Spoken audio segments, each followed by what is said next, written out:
Rangers took care of business at home against the Dodgers, taking both games in Texas.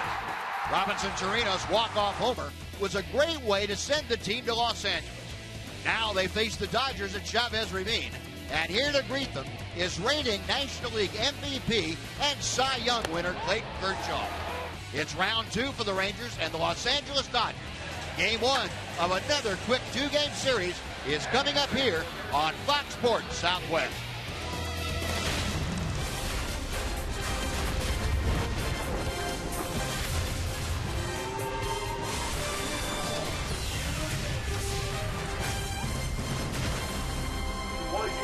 Superstar, recording artist, CL. Texas Rangers baseball is presented by AT&T UVerse TV. Now, welcome to the City of Angels, Chavez Ravine, and just north of downtown Los Angeles. Tonight, the Texas Rangers start a 2-game series against the Los Angeles Dodgers at home. And welcome in, everyone, along with Mark McLemore, Steve Busby. Glad you could join us for this Wednesday night of Ranger baseball. Rangers coming off a 2-game sweep over the Dodgers at home. Tonight, it gets a little bit different, Mac. It's a good pitching matchup of left-handers. Clayton Kershaw looks to be tough for the Dodgers. Yeah, Clayton Kershaw really is tough. He's one of the best pitchers in all of baseball. And anytime you're facing Clayton Kershaw, the other person is going to be the underdog, except in this case, Wandy Rodriguez is tremendous here in Dodger Stadium. He's had 6 starts, and in those starts, he's got a 1.49 career ERA. So he gets the job done, and especially on the road, he pitches well and has been doing so. He's 3-2 on the year, and this is a guy, when he's on the mound, the Rangers typically win, especially in his last 5 outings. Well, Rangers certainly hope to keep that thing going. They would love to get 6 games over 500 for the first time since a year ago, April. So it'll be Wandy Rodriguez and Clayton Kershaw matching it up at the foothills of the San Gabriel Mountains in Los Angeles. We'll come back with more of our pregame right after this on Fox Sports Southwest.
Ford is the best in Texas.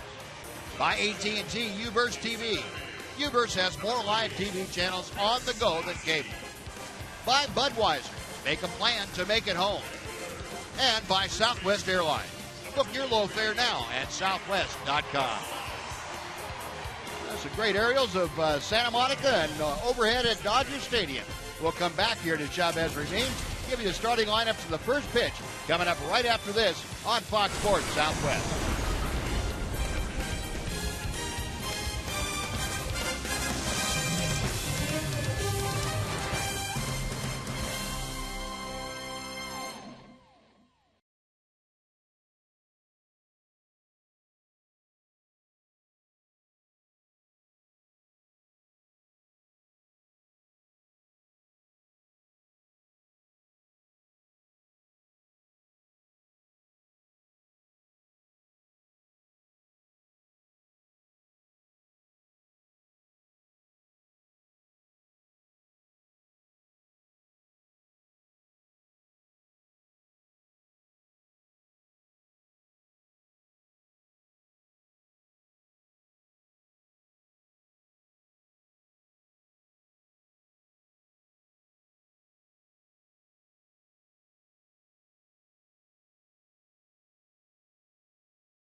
With Emily Jones, who has more about the history here at Dodger Stadium. Well, fellas, this hallway that leads to the Dodgers clubhouse is full of enough baseball memorabilia to fill a museum. On one wall, you've got the jerseys on display of some of the prominent Dodgers over the years. Pee Wee Reese, Tommy Lasorda, and of course, number 42, Jackie Robinson. Then on this wall, you've got all of the silver sluggers that have been accumulated by Dodgers over the years. Then you turn the corner, and what's next? Oh, it's the Cy Young wall. 12 total Cy Youngs won by this franchise dating back to 1956, the last 3 of which belong to Dallas's own Clayton Kershaw.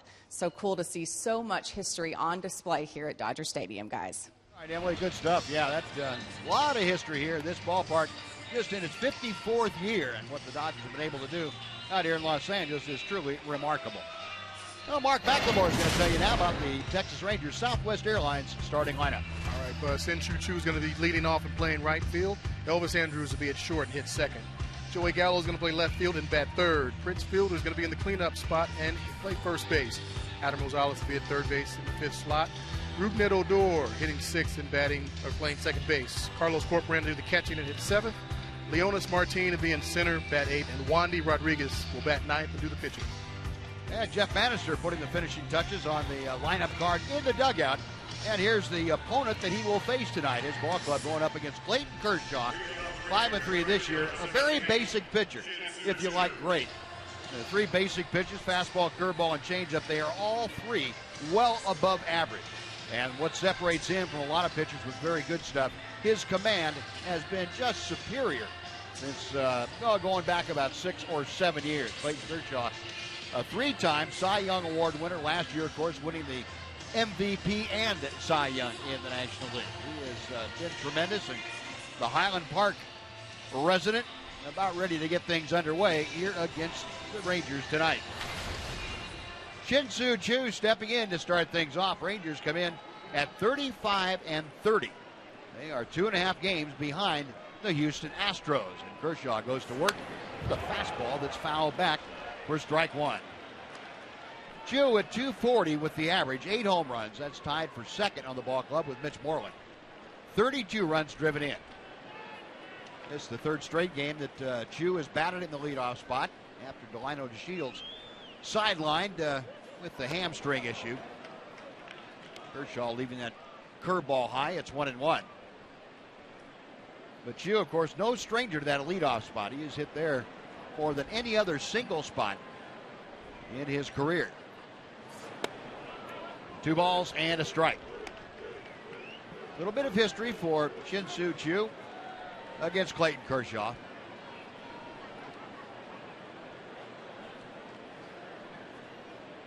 One for 6 in his career, and Chu fouls that back.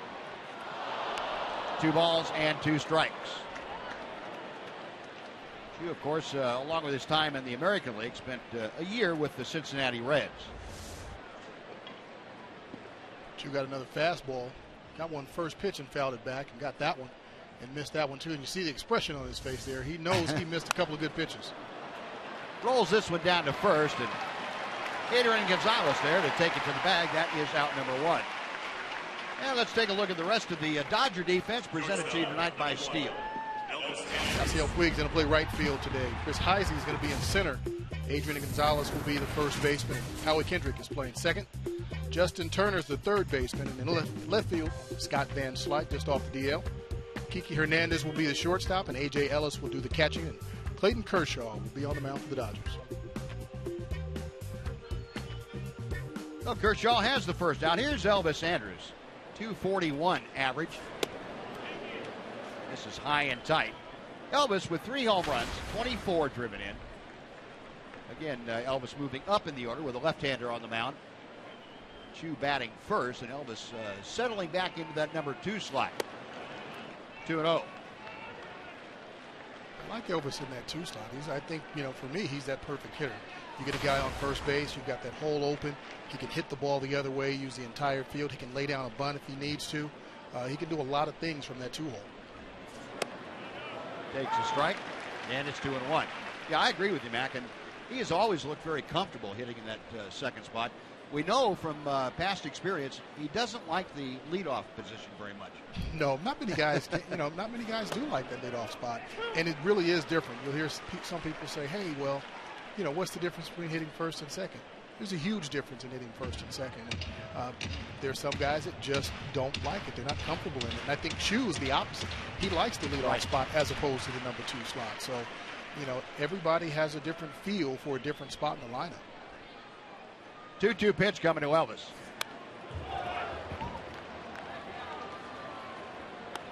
Shin-Soo Choo and talking to Rougned Odor.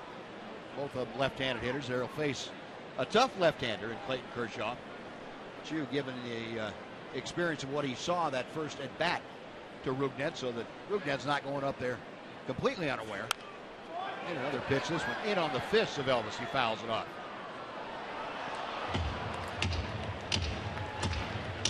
And Leonis Martin getting in on that conversation. 3 left-handed hitters right there, all talking about Clayton Kershaw. A lot of that communication goes on early in the game, doesn't it? It really does, and that's what the leadoff hitter's role is. When he's up there, he wants the number 1. Hopefully see as many pitches as possible so everybody else, especially those left-handers, can see what's going on and how that left-handed pitcher is pitching them. But you want to get that information to everybody. Here's what he's got. His fastball isn't typically, it's not where the scouting report says it is, or his slider's not sliding as hard, or you want to give as much information to your teammates as you possibly can. The fielder, number 13. Now 2 outs after the pop-up. Joey Gallo coming up. We'd like to remind you that in tonight's game, we are participating again in the home run challenge. And every home run hit by the Rangers tonight raises $12,500 for prostate cancer research. And you can make a pledge by going online to homerunchallenge.org. This will be ongoing through Sunday, which is Father's Day this year. Joey Gallo takes the first pitch just a little bit low for ball 1. Gallo at 261, 4 home runs, 8 driven in.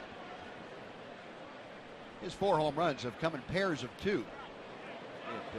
It one in each of his first 2 games, and then 3 games ago put back-to-back games together with a home run. And that's kind of been his MO throughout his minor league career. Not surprisingly for a power hitter, when he gets pretty warm, when he gets heated up, he can hit a bunch of home runs all at one time. Yeah, I think most power hitters are that way. You know, there are very few guys that are just consistent power hitters where they're going to hit, 5, 6, or 7 every month. You're going to go through those streaks where you hit, 4 or 5 in about 10 days, and then the next 10 days you might not hit anything. So Joey's following suit. But one of the things that I really like about what Joey's been doing is he's starting to recognize the breaking pitches, and especially against left-handers. Yep. I'm not necessarily saying he's hitting them, but he's recognizing them, laying off some tough ones down in the zone. And that's what he's got to be able to do. He's got to be able to recognize it, not necessarily hit it. He's going to hit the hanging ones like most big leaguers, but just being able to recognize the tough ones that are down in the zone and out of his reach. Going last night against Brett Anderson, he did a very good job on that a couple times of laying off a breaking ball after swinging through it one time. He did. This guy's not afraid. He's not afraid to swing the bat. He's not going to get cheated at the plate, that's for sure. He's going to put his hack on it wherever that pitch is, and when he recognizes it and squares it up, it's going to go a long way. There's that big bender that just stayed up high. 2-2, and the Dodger faithful here at Dodger Stadium all turned into umpires. And you can see why. That was fairly close. Home plate umpire, by the way, Chad Fairchild tonight. Would not give that to Kershaw. Got him swinging. 95 with a little elevation on it. And Kershaw has a 1-2 for inning. Rangers out in order. We played a half inning here in Los Angeles. The Rangers nothing. The Dodgers coming up.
Rangers set down an order in the first. Now the Dodgers come up, and here's Mac to tell you about the Amica LA Dodger lineup.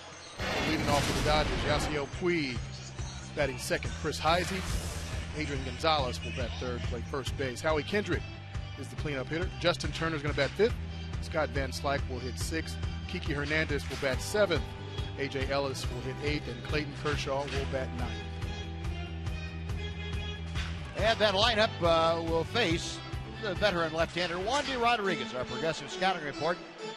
Wandy complaining last time. He said the one thing he didn't like about his performance last time out was the number of pitches, 122 in just over 6 innings. He needs to get back to being aggressive early in the count. And that cut fastball again will really come into play. But on the first pitch, Yasiel Puig hits one down the line for extra base. Gallo a strong throw to second, but Puig in with a leadoff double.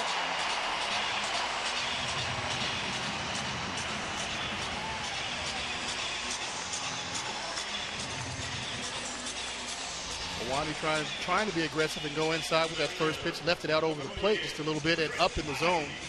Puig turns on it, pulls it down the line. Pass Rosales. Joey thought he might have had a play over in the corner, but didn't. Made a strong throw into second base, though. Made it a lot closer than I thought it was going to be. You're going to find a lot of Dodgers, I think, guessing first or second pitch on an inside fastball because both Giovanni Gallardo and Chichi Gonzalez really pounded the right-handed hitters inside in the series down in Arlington. And I think their thumbs are a little bit sore, so they're going to try to get the head of the bat out. I want to check and see how many guys have thumb guards on tonight.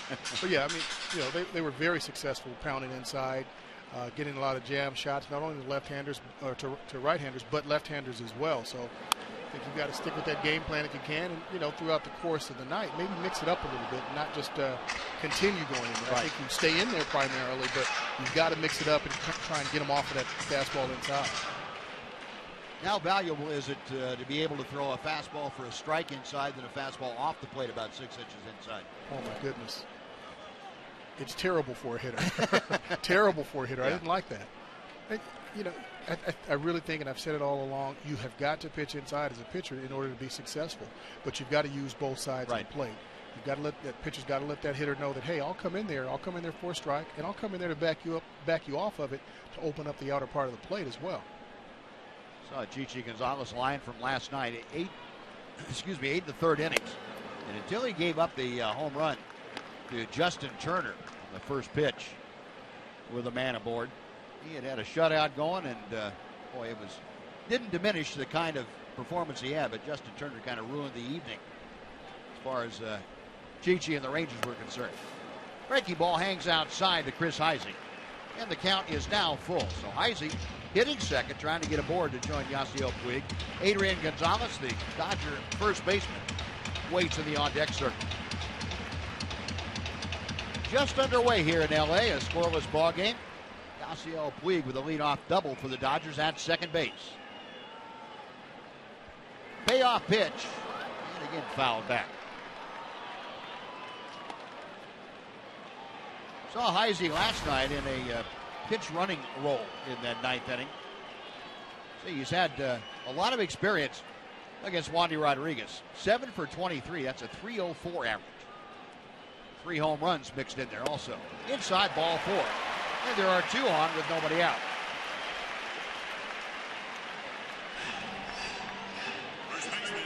And while we have a second, let's take a look at the Ranger defense. It's delivered to you tonight by the New Braunfels Convention and Visitors Bureau. All right, Shin-Shu Chu is going to be in right field. Leonis Martin will play center. Joey Gallo will be in left. Adam Rosales will be at third base. Elvis Andrews is at short. Ned Odor is at second. Prince Fielder is at first. Carlos Corporan behind the plate, and Wandy Rodriguez on the mound. Joey Gallo with his second big league start in left field. Acquitted himself very well there 2 nights ago. So Wandy in a little bit of a jam right here in the first inning. Got 2 on or nobody out. Adrian Gonzalez, the RBI leader last year in baseball, takes a strike at the knees. Gonzalez this year, another typical Adrian Gonzalez year, 306, 11 home runs, 43 driven in. So he and Wandy have had a few matchups. 3 for 12 is Adrian Gonzalez.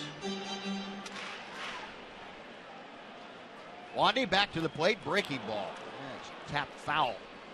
Carlos Corporan, and that ball sneaked down and kind of bite him on the leg. 0-2 for Rodriguez.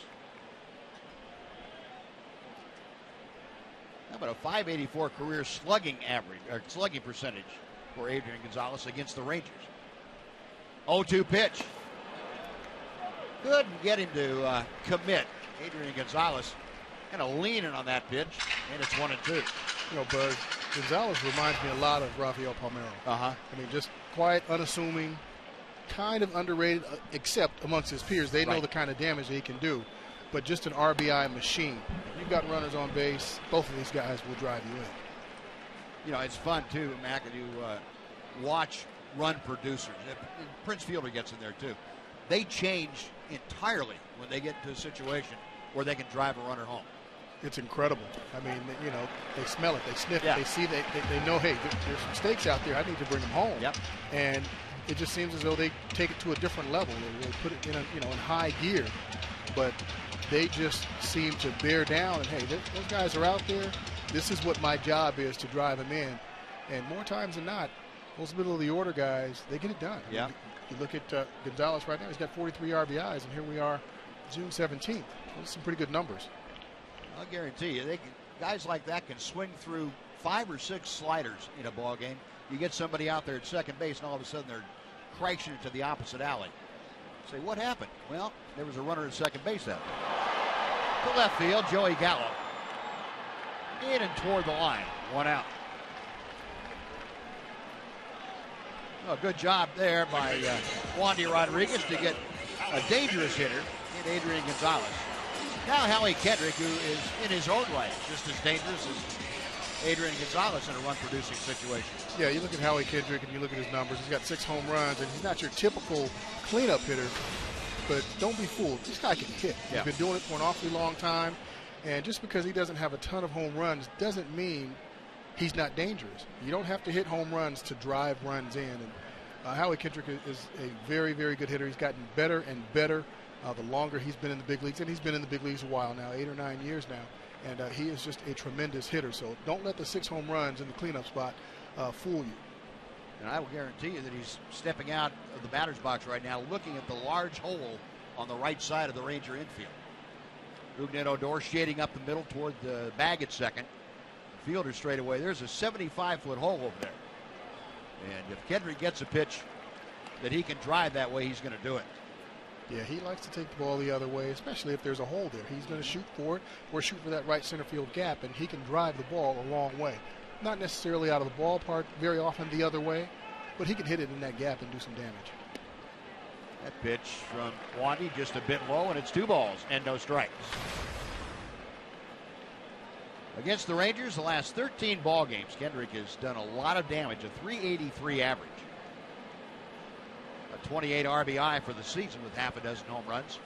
2-0 pitch, and Rodriguez gets the inside corner call for a strike. It's 2-1. Howie Kendrick, a long time Los Angeles Angel. You see a little perplexed look on his face after that last call, and our Fox tracker shows you why. Tapper back to Rodriguez. They go to second, and they get the out there on a nice short hop pickup by Rougned Odor. Well, a dangerous play for Wandy. But Rougned kind of bailed him out. Very nice play by Wandy. He jumped off the mound, and he knew where he wanted to go right away. He wanted to get that lead run at second base and possibly even turn 2. He short hopped it, but Ruby picked that one. That's a nice pick on Ruby's part. See him get down there with it on the bag. Great pickup. Looks right there at third base. The runner there at third base, Puig. Make sure he's not going to dance down the line a little bit. So great play on both ends. See Wandy tap himself on the chest, looking out at Rougned. So my bad. That was my fault. Thank you very much for picking me up. Hey, sometimes you got to pick up that pitcher, help him out a little bit. Yeah. Works both ways.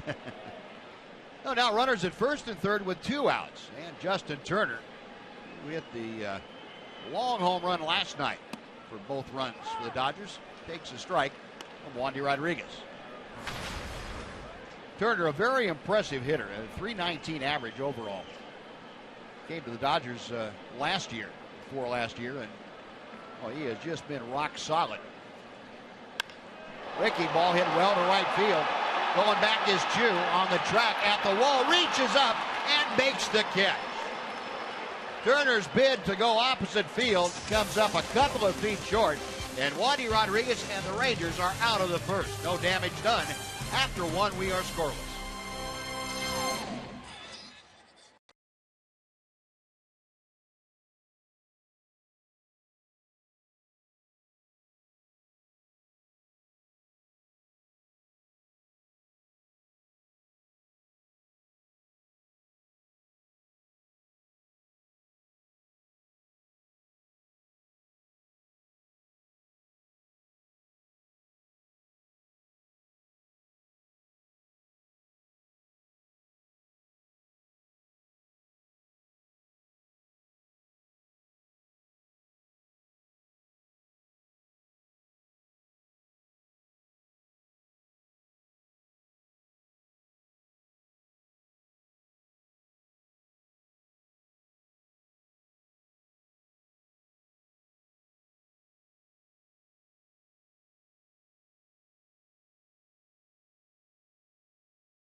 Prince Fielder bobblehead, courtesy of Dr. Pepper and Brookshire's. Don't miss the first bobblehead giveaway of the season. You head to TexasRangers.com/tickets, or you can call 972-RANGERS. And speaking of Mr. Fielder, here he is. Looks a lot like his bobblehead. Kershaw back to work. Hits the inside corner with strike one.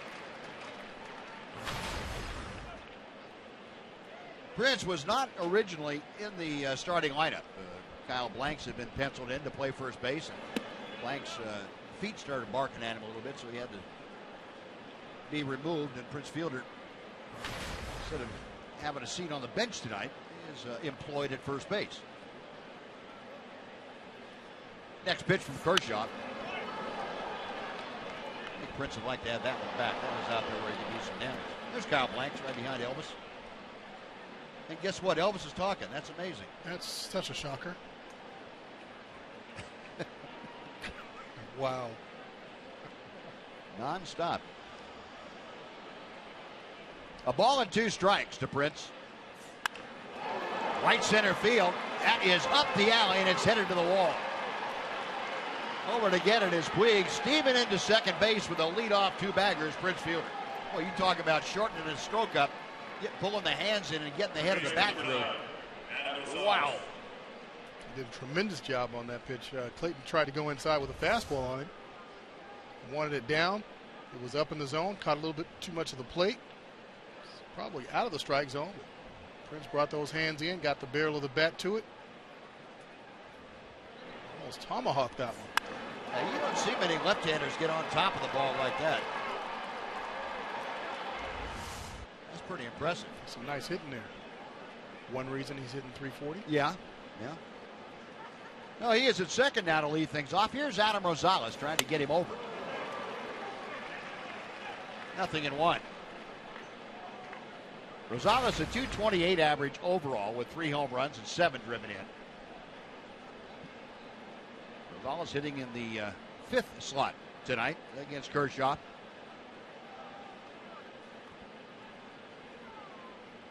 Kershaw with that very unique stretch. Ground ball up the middle. That is into center field.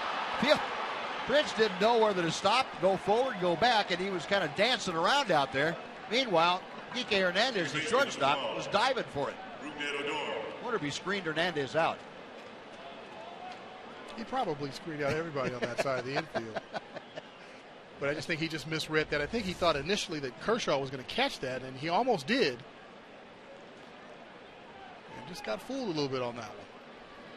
Yeah, once he started going back, he should have kept going back, right? Yeah, he should have, especially if he thought Kershaw was going to catch it, which he almost did. So a double and now a single. And Prince avoiding being hit by that ground ball. First and third, nobody out. Rougned Odor going after that first Kershaw pitch for strike one. Rougned, a 3-hit game in his return to the Rangers. Night before last, 172 overall. A home run, 11 driven in. Well, at least on first blush, Rougned able to bring back that stroke that he had working down at Round Rock. Lays off that breaking ball very nicely. 1-1. You know, I think it's confidence. He went down to the minor leagues and he worked on not only his stroke, but it looks as though he's got that confidence back. And you've got to be confident as a big league player, whether you're pitching, whether you're hitting, playing defense. You've got to have that confidence. And, you know, guys today call it swagger. And that's exactly what Ruby's got right now. Kershaw a look at first. And misses low and outside. It's that cut fastball or hard slider. And it's 2-1. There's Clayton Kershaw doing the exaggerated hands up over the head as he starts his stretch motion. He says that's to relax him. Want to do a little exaggeration up over there to kind of breathe as the hands went up and exhale as they came back down. And he misses low. It's 3 balls and a strike. Well, Rougned, hey, that swing on the first pitch that Odor had will change a pitcher's thought process. I think it just did. Yeah. 3 straight off-speed pitches. Not going to see another fastball. Probably will here in this situation, but You know, Rookie did a tremendous job laying off all 3 of those off-speed pitches. Now Kershaw checking the runners. The 3-1 pitch coming to Odor. Little looper in a shallow center, dropping in a hurry. It's down for a base hit, and it's not going to be a base hit. It's going to be a force at second as Rosales caught in no man's land. Didn't get a very good read on it. It'll go down as a fielder's choice, but it is an RBI for Rougned Odor, and the Rangers jump out in front 1-0. You know, that's a tough play for anybody on first base. If you go out too far and the center fielder does come in and catches that ball, you're going to be doubled off because he's coming in as it is. So you've just got to do your best and just try and be not even halfway in that situation. You see how close the center fielder Heisey was. If he was able to make that play, it's an easy double play. Well, the Rangers jump out in front, and here's Carlos Corcoran, the switch-hitting catcher.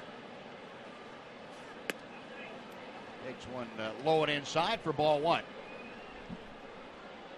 Carlos catching his 11th game with Wandy Rodriguez on the mound. He is, I'm not going to say he's his personal catcher, but he's the only one he works with, so call that what you want.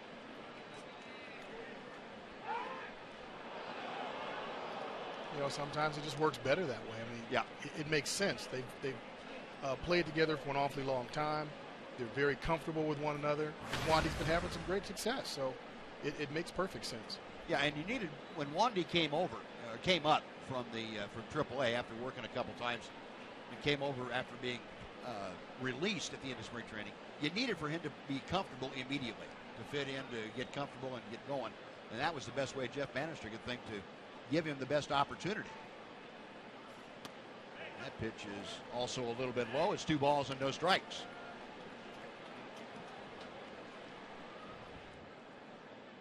Corcoran this year now has had 24 starts, including tonight behind the plate. Rangers 12-11 in his first 23.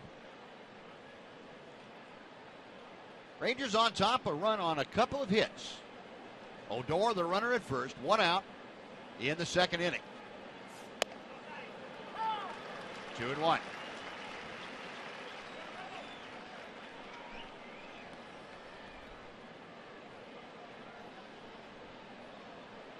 Dodger infield just about straight away for Corcoran, and up with Hernandez and Kendrick at double play depth.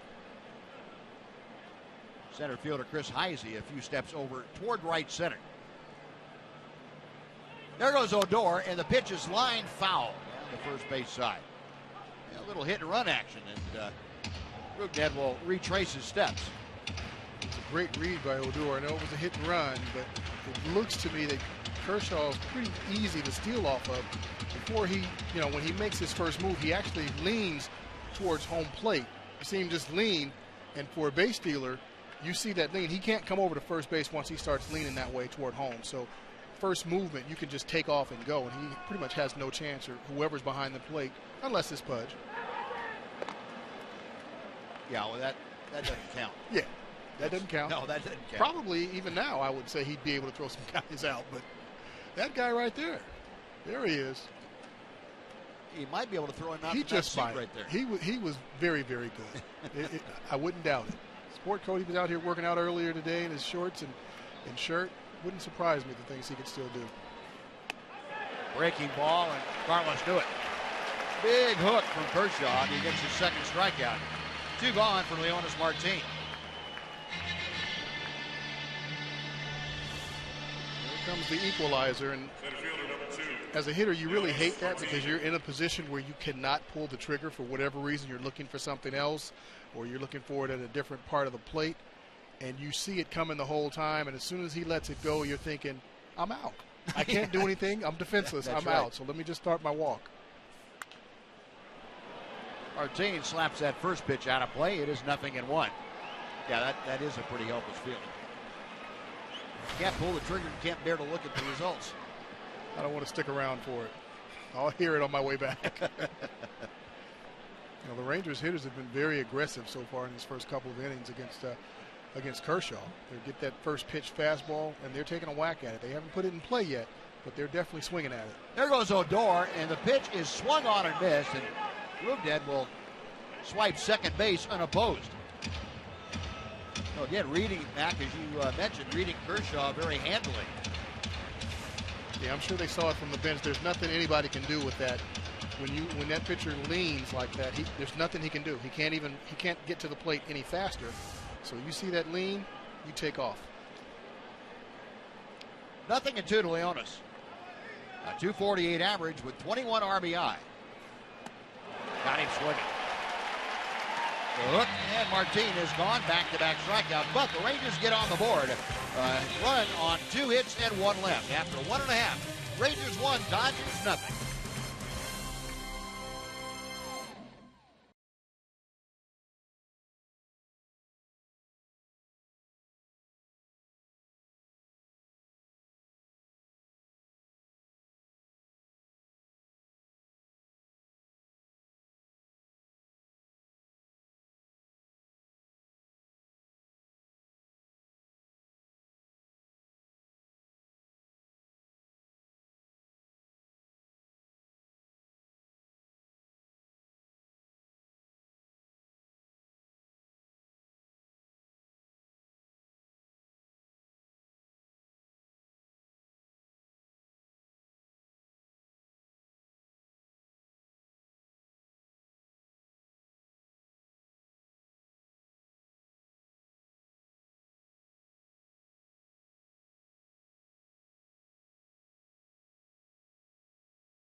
Is brought to you by your Texas Ford dealers. Visit your Texas Ford dealer now for great deals on America's best-selling brand. Ford is the best in Texas.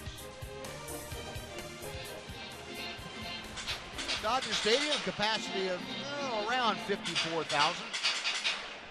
Dodgers perennially drawing well over 3 million. Crowd, as they say out here, a late arriving crowd. It'll fill in even more. Right now, though, the Rangers enjoying a 1-0 lead as Wandy Rodriguez goes to work to Scott Van Slyke and fires strike 1. Van Slyke just back off the disabled list for today's game. Van Slyke had some inflammation in his back, in the middle of his back. Missed 16 ball games. 1-1 pitch instead. Time was called. Van Slyke with a 264 average, a couple of home runs, and 14 driven in.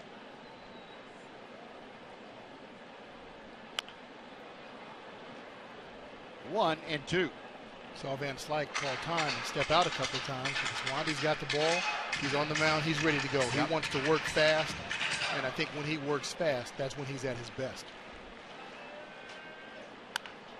Hard hit by the dive of Adam Rosales down in the left field corner.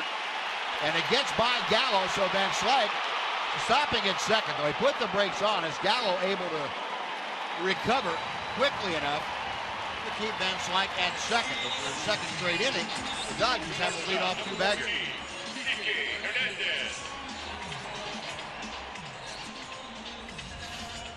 Well, Wandy trying to go inside and down, left the breaking ball up. Not that bad of a pitch, actually, but Van Slyke gets the head to it, turns on it, pulls it right by the diving Rosales down the line. Well, second hit for the Dodgers. Both of them have been doubles. And Kike Hernandez takes a strike. Rosie, nice try, almost got it. Van Slyke had a little bit too much pepper on that one. Hernandez a 257 average. He chops one to Rosales at third. Jets fans slide back to second and throws out Kike Hernandez for the first out. Catcher number 17, A.J. Ellis. And Rosales playing up right in front of the bag. Made that a fairly easy play for him. Got a nice big room service hop. Those are the kind of hops you like when you're at third base and you're in like that. You don't want the little skimmers, or at least I didn't want the skimmers. Yeah. Not a problem for an Adrian Beltre kind of guy, but most third basemen are not Adrian Beltre. That's right. That is very true. Now here's A.J. Ellis, 164 average. The veteran catcher, and he takes a strike. Ellis, no home runs, 3 driven in. He is pretty much the personal catcher of Clayton Kershaw. Put together for a number of years. And down to the count here, no balls and 2 strikes. Dodgers, though, felt that they needed to have at least a little bit more offense from the catching spot, so they brought in Yasmani Grandal over the winter. And Grandal has produced the kind of offense they were looking for. 0-2. Nice stop by Carlos Corporate. You know, I really like to see a battery, a pitcher and catcher, work together and be on the same page. And you can tell that they're on the same page when that pitcher gets up on the mound and sees the sign and he just starts moving. That's his yes, I'm going to work. We're right there. We don't have to, haggle back and forth. No, I don't want that one. No, I don't want this one. No, I'm thinking that. And then the catcher run out there and, they have a little conversation. It's just really nice to see pitcher and catcher, be on that same page. Sure. And it helps a pitcher, too. Pitchers get runs sometimes about sequences. They'll fall into the habit of throwing certain sequences. And a good catcher will recognize when you're doing that and say, wait a minute now. Let's get out of that. Let's vary it just a little bit. Yeah, except that catcher's recognizing it. You better believe some of those hitters, especially those veteran hitters, sure, and that hitting coach over there, if he's a veteran hitting coach, they're going to pick that up. Yep. And most of the time that happens when you get into a tight spot, when you get to a runner in scoring position. You revert to what has been most successful for you in the past. And, that's a good thing because you've had success doing it. But it can be a bad thing if a lot of other people recognize that. Right. And as a hitter, what you're looking for something different. You're looking for that pitcher to change that routine, that'll give you that little bit of an edge or that hint or clue that, hey, this is what he's going to do, or he's probably not going to do this. So then you start to eliminate things. You eliminate that pitch. Well, he only does this when he throws this pitch. And he likes to throw this pitch when the count's 2-2, or he's ahead in the count. Ellis able to lay off the breaking ball. It's down and in for ball 4. And with Clayton Kershaw hitting next and first base open, Wendy Rodriguez pretty careful to A.J. Ellis.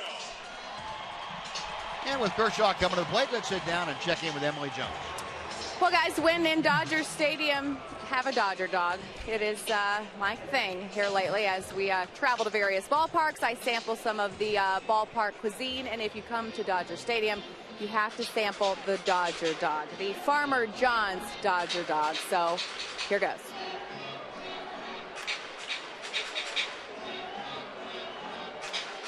What do you think? Pretty good. Pretty good. Somebody's got to do this, test out food to figure out what's good. That's right. I'm here for you guys, covering my mouth while speaking to you. Quality control. We know you're there, Em. Thank you very much. They're very good. Actually, really good. Really good. Good. Yeah. And it's very affordable. $5.50 for a hot dog. I mean, it's pretty decent as far as ballpark prices are concerned. Kershaw gets the butt down, and Corcoran goes to Odo covering. Or the sacrifice. That goes 2-4, and Van Slyke to third, and to second, A.J. Ellis. They are there with 2 outs now, and Yasiel Puig coming up.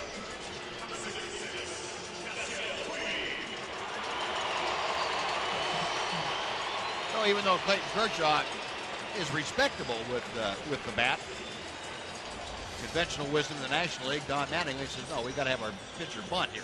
Yeah, it's a great bunt by Kershaw. And this is what pitchers in the National League do.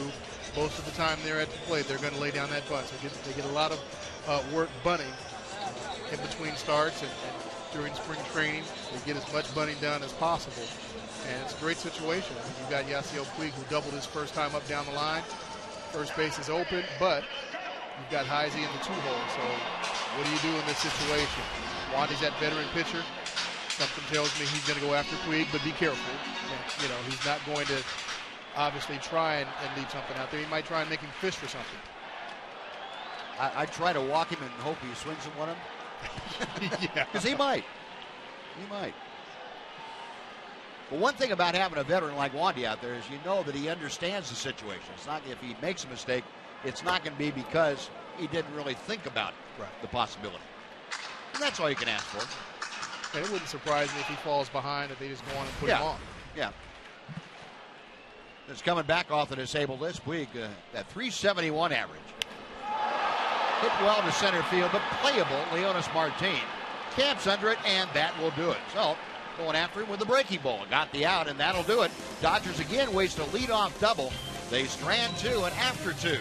Rangers 1, Dodgers nothing on Fox Sports Southwest.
Who play the Oakland A's. Head on out to Globe Life Park for some summer fun and enjoy all the ballpark hot dogs you can eat for just $1 each. Visit TexasRangers.com for tickets, or you can call 972-RANGERS. Well, Clayton Kershaw back to the hill after giving up a run on a couple of hits in the second. He will face his opposite number, Wandy Rodriguez. Wandy starting things off, hitting a number 9 slot. Wandy, a career 133 hitter. 1 ball, no strikes. Kershaw being careful on the first pitch to Wandy. He must know something. This can't be a comfortable bet for Wandy. Yeah. Well, at least he's not a left-handed hitter. That makes it good. That helps. Wandy 0 for 3 in the previous matchups against Kershaw. 1-1 pitch. Looper out into center field. Heisey coming on in a hurry. He dives and can't get it. And Wandy Rodriguez with a leadoff single. There it is. Look at him. There it is. 17. Now, is he going to get fined to Kangaroo Court for doing it twice? I think he did it 3 times. 3 times? Yes, he did. Uh-oh. That's got to be a fine, doesn't it? With the fist pump going down the first base line for a single, yes. And nobody on, not a game winner, yeah. This is great right here. Obviously, Kershaw did know something, so Wandy drops one in. He is not happy about that either. No. Well, that is the third Ranger hit of the night. And back to the top of the order now, Shin-Soo Choo takes high for ball 1. Choo began proceedings here this evening by grounding out to first.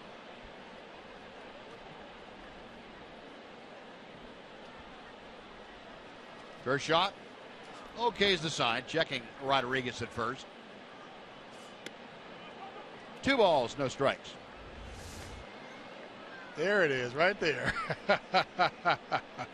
Yeah, you'd think he just hit a walk-off home run the way he was going with that. Well, he hadn't had a hit in a while. That was his first hit. That's a good point. Yeah, since last May 15th against Milwaukee and off of his teammate, Giovanni Gallardo. So you know they're going to have a little talk. And ball 3 is low. So Kershaw having a little trouble with command here, and he is falling behind Chu.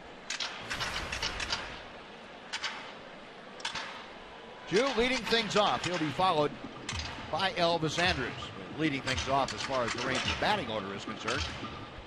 Wandy Rodriguez led this inning off with a base hit to center.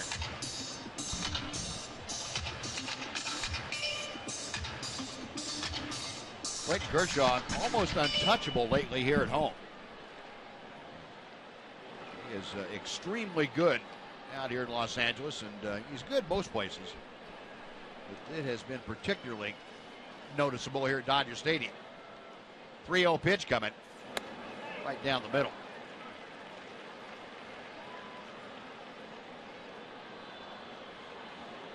Kershaw's last start here at Dodger Stadium, he was a 2-0 winner in 8 innings of 1-hit shutout baseball against the Cardinals. Striking out about 13 1/4 hitters per 9 innings at home. And he comes back from a 3-0 count to run the count full to Chu. Jinsu trying to get aboard. Elvis Andrus, the number 2 hitter, waits to be next.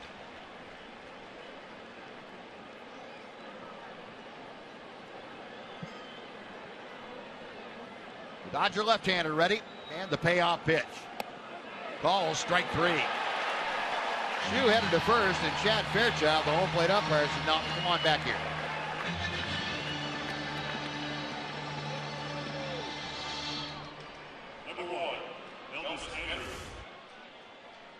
Back to last night to get a comparison. Chirinos on the left, the walk-off. Wandy Rodriguez doing his best Robinson Chirinos. Yeah, imitation. There it is. Hey, he didn't hold up the number 1. Wandy did. I'll give him credit for that, so it's not quite as much. Close. Here's Elvis, who popped out to third in the first, taking strike 1.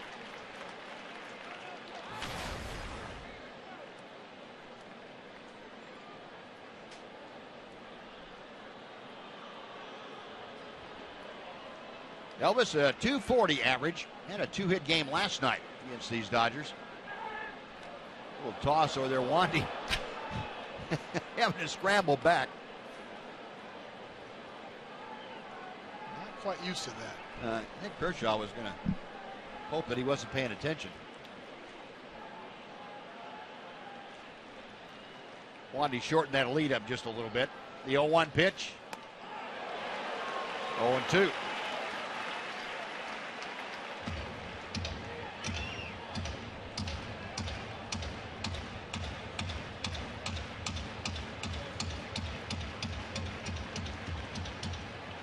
Elvis having a little discussion with Chad Fairchild about pitch location.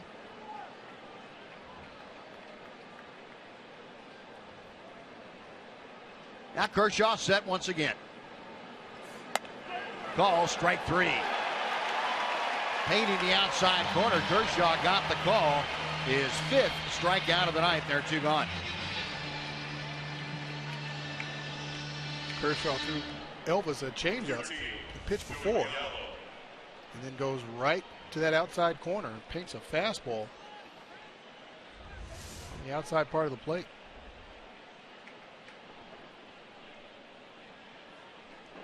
No, 2 away. Here's Joey Gallo for his second at bat. Gallo went down swinging the first time that he faced Kershaw. Takes that pitch just out of the zone. It is ball 1.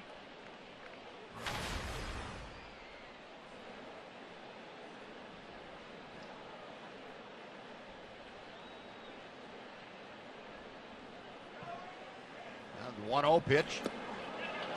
Couldn't quite lay off that hard cutter. A last at bat for Joey Gallo. How about these pitches? 94-mile-an-hour fastball that was up, then a curveball that stayed up, could have been called a strike, and finally 95 at about waist high. That's a little bit tough for anybody, much less a 21-year-old left-handed power hitter. That's called big league pitching at its finest right there. That ball is hammered high and deep to right field. Puig is watching it. Goodbye. And that is called big league power right there. Joey Gallo turning around Clayton Kershaw with his 5th home run of the year. The Rangers lead it 3-0.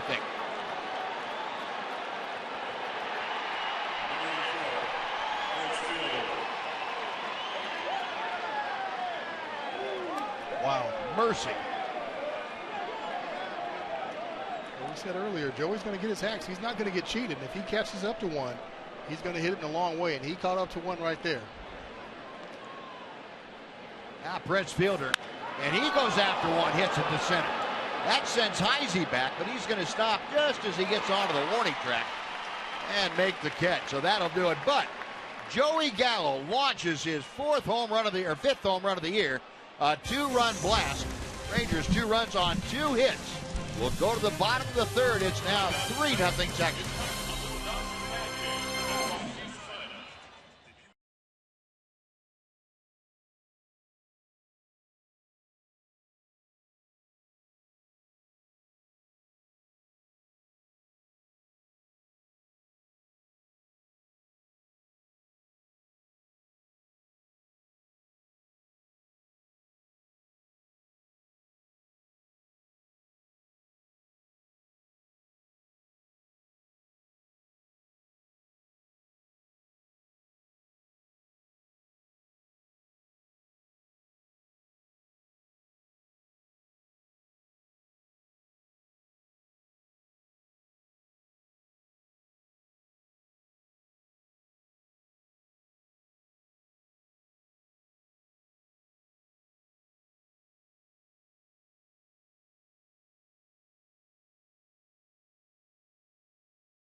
Look at the sequence here. The pitch before he hit the ball, the cutter or slider down and away, and then Kershaw tried to go back with the same pitch, never got there. Did not get there, went an awfully long way. And that will tend to make a pitcher a little upset. Clayton Kershaw, one of the toughest competitors around, and he is fuming at himself.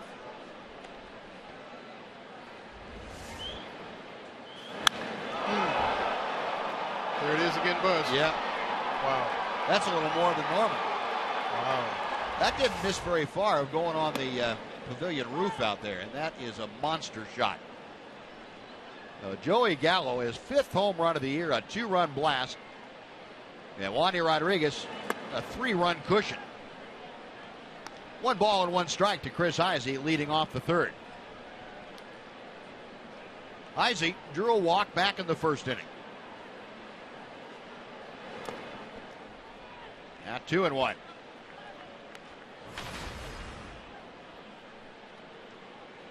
Heisey, a 167 average.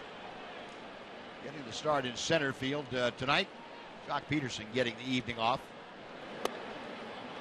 Wandy, again, struggling with his command here at times in the first couple of innings, and now in the 3rd inning. 3-1 the count. Now 3-2. That was almost an identical situation that really frustrated Wandy his last time out. He said that his command was just so spotty, he really didn't know what kinds of adjustments to make in it. to center field. Leonis Martin started back now, has to come on a few steps.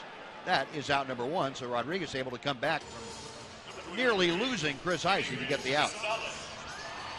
Well, before Adrian Gonzalez steps in, let's send it back to John Radigan for a Mazda game break.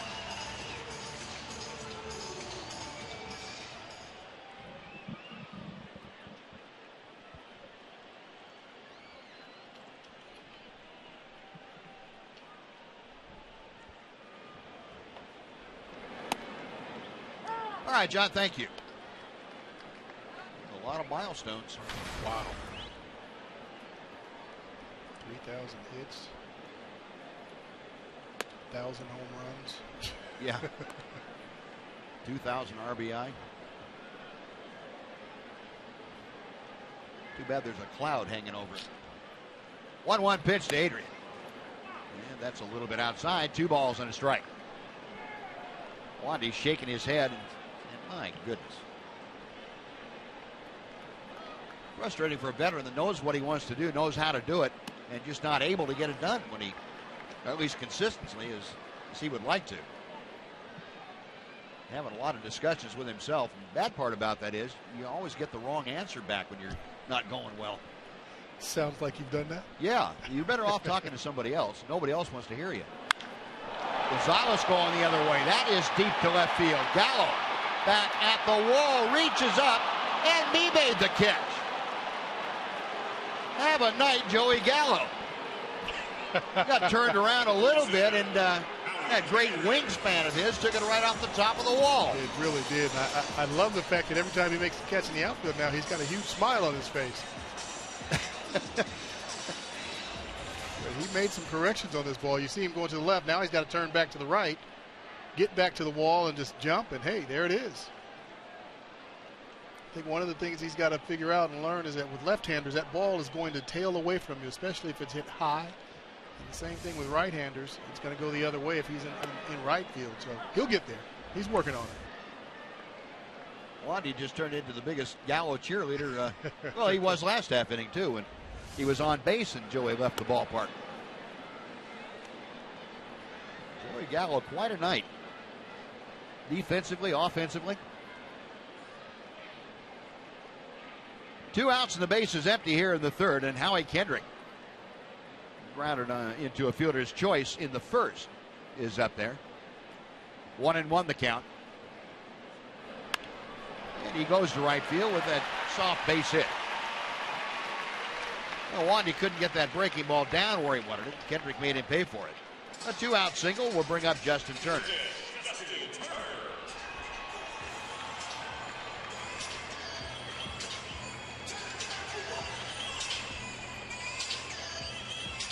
Justin Turner flew out to the wall in right field to end the first inning. Push Shin-Soo Choo right up against the out-of-town scoreboard in right field. Turner, 2 out of the 11 now against Wandy Rodriguez. And going to right field again. This one right at Choo. Maybe a step back to his left, and that'll do it.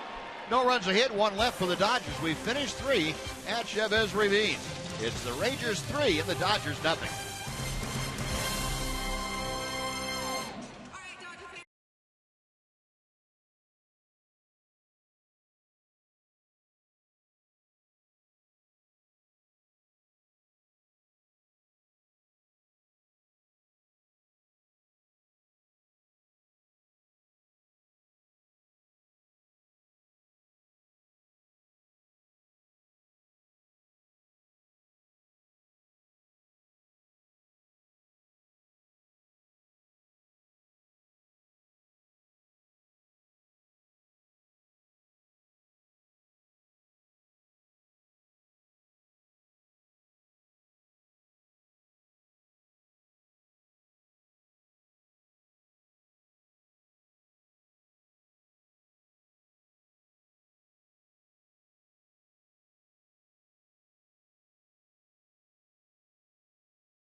Rangers 8th, and out at Globe Life Park in Arlington.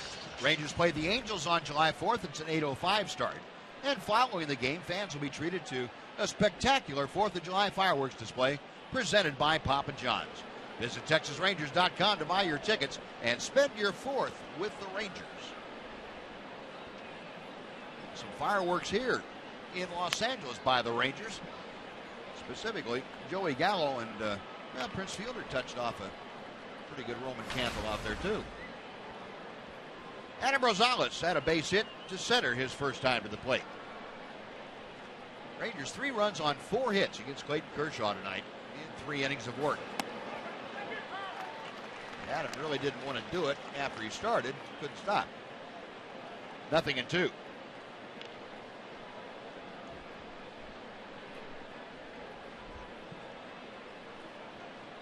Kershaw back to the plate. Got him swinging. And Ellis can't find the ball. It's down at his feet. And Rosales is going to reach first.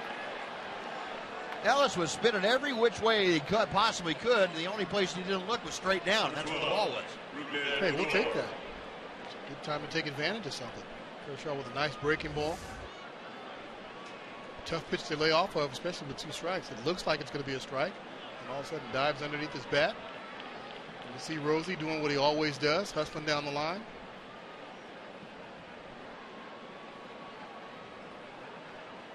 The official score here ruling that a pass ball, and that you don't see that called very often when the ball is in the dirt, but you don't very often have Clayton Kershaw on the mound either. No, 1 on and nobody out.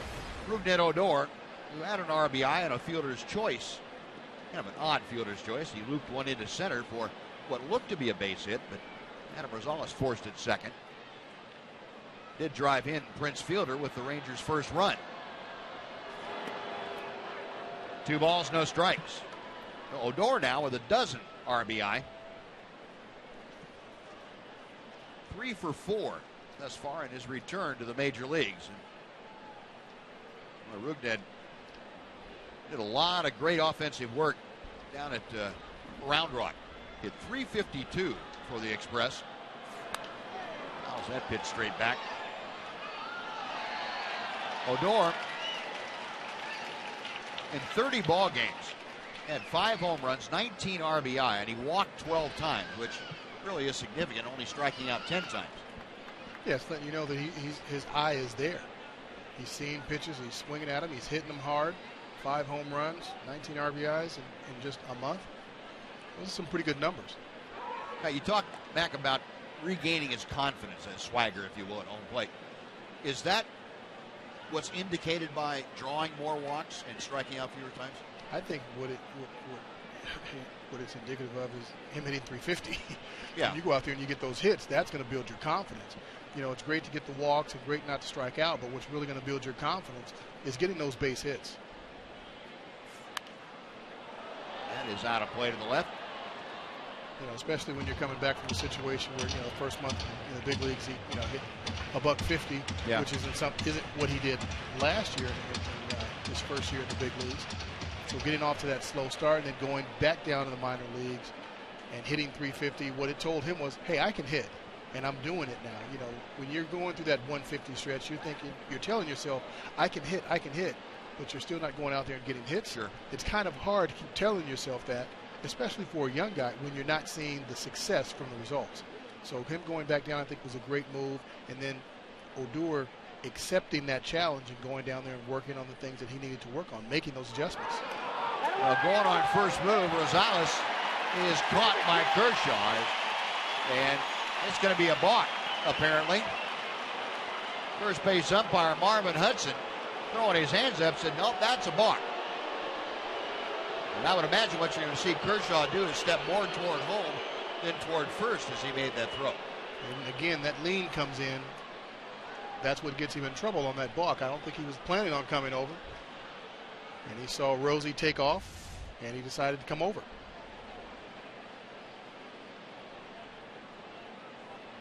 Yeah. He was leaning straight toward home, and all of a sudden he saw Rosie take off, and he said, oh, I got to pick him off. Too late to put that foot down. You have to step more toward first than you do toward home. And a good way to judge it is there's that runner's lane that starts 45 feet from home plate, halfway between home and first. And you have to step toward that or toward first, which is how the umpires engage it. You can see the runner's lane, or they can't see the end of it, but the end of it is 45 feet between home and first. You have to step toward that or more toward first, and Kershaw going more toward home with that step. And once you do that, you can't make the pickoff throw to first. He might have been safe anyway. Could have been. Could have been. Now 2-2 the count to Odor. And Rugnet hanging tough. The Rangers getting a couple of breaks in this inning, and see if Odor can take advantage of it. The strikeout and pass ball on the pitch to Rosales, then the balk gets him to second. And now Rugnet trying to at least get him over to third, if not pick him up.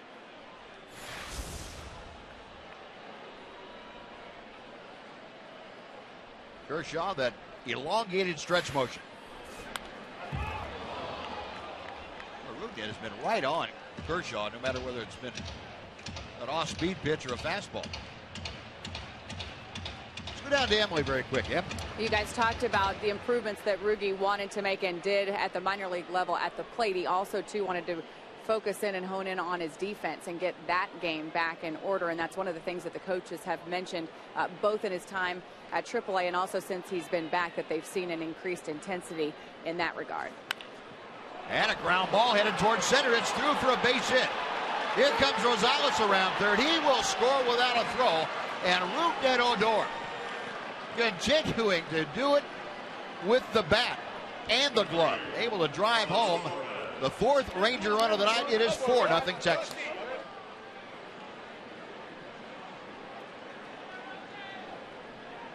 Well, beautiful hitting by Rugi. 2 strikes. What he's trying to do in this situation with 2 strikes and a runner at second base, he's trying to get Rosales over to third base. Gets a pitch on the outside part of the plate, and he rolls it over intentionally. Fortunately, he hit it hard on the fat part of the bat, and it got through the infield for an RBI single. But the bottom line, he knew exactly what his job was, and that's what he tried to do, and he executed on that play. So Odor now, since coming back in the 2 games that he's played, is 4 for 5 with 4 RBI. That's good. I think that's good. I think that's pretty good. Not bad. Carlos Corporán struck out his first time. You know, 2 of those hits with 3 RBIs off left-handers. That's right. There was a strike. It's 1-1.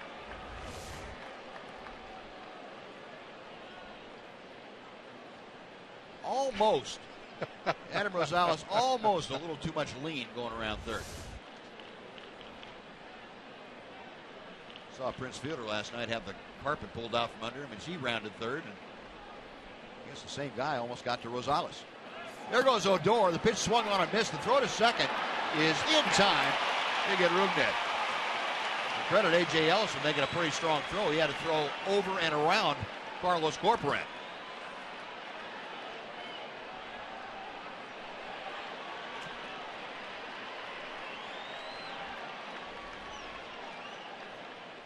Odor shot down at second base. Yeah, Odor had a pretty good jump, and A.J. Ellis came off from behind that plate pretty good. Yep. Just about perfect.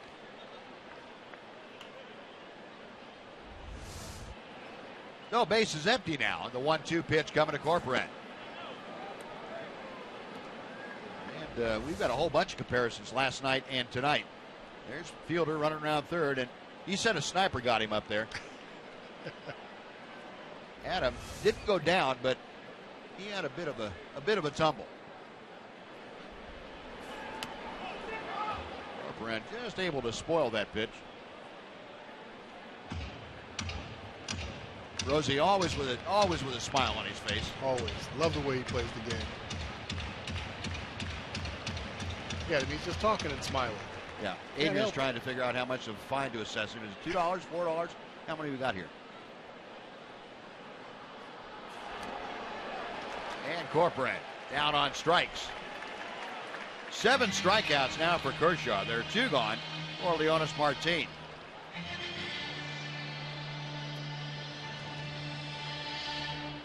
Four earned runs tonight. 3 total earned runs allowed in his last 4 starts.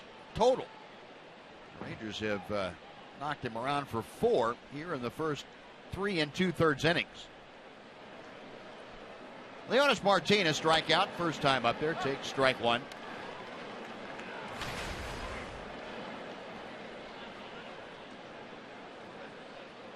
Kershaw now with 119 strikeouts this year. It's out of play to the left. And it's 0-2.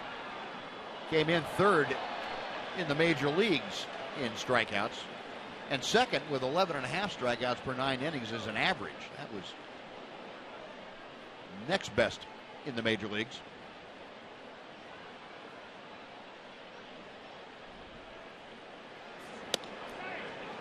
We mentioned the home strikeout average. 13.28 strikeouts per 9 innings. He struck out 60 in 40 2/3 coming into tonight. Add 7 more, add 8 more as Leonys Martin down swinging. Kershaw gets 3 strikeouts in the inning. Rangers get a hit, nobody left. And after 3.5, it's the Rangers 4 and the Dodgers 0.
Is brought to you by Southwest Airlines. Book your low fare now at southwest.com. And by the Mazda 6. J.D. Power has awarded the Mazda 6 highest ranked vehicle appeal among midsize cars. Well, Wandy Rodriguez back out to the hill, leading 4-0 in this ball game. Well, you look at the numbers. Wandy Rodriguez, 2 walks, no strikeouts, allowed 3 hits. And Scott Van Slyke, I should say, leading off and hits a towering fly ball to Gallo. Well, Van Slyke is 1 out of 2. 1 gone here. Kike Hernandez coming up. I think Wandy's getting to that point where, what he wanted to do, number 1, was be aggressive early in the count and not, mess around and go 3-2 and 2-2 to every batter. And so far tonight, he's had some pretty good success. Yeah, it's been a little bit better than his last time, although I think judging from the amount of talk he's had between he and himself, me, myself, and I, he would say there's still room for improvement. Hernandez grounds to his counterpart, Elvis. Triggers the throw. That's out number 2. Next will be A.J. Ellis. Wandy's last time out, 122 pitches in 6 2/3 against the Twins. And the Twins not noted for being the most patient team around. So that I think that fed into Wandy's anxiety over that also. Yeah, I think, as a pitcher, when you're around the plate, and as a hitter, you're thinking, okay, this guy's around the plate. I can't afford to get up here and start taking pitches, and all of a sudden, every time up, I'm finding myself down in the count, 0-1, 0-2. That's no fun hitting that way. You have very little success when you do that. So, he's making these guys swing the bat and he's pitching to weak contact, not just pitching to contact, but he's hitting his spots, and they have to swing at him. Dodger catcher A.J. Ellis drew that walk his first time up. And Wandy evens the count at a ball and a strike. Ellis, that 164 average. Carries to the plate with him.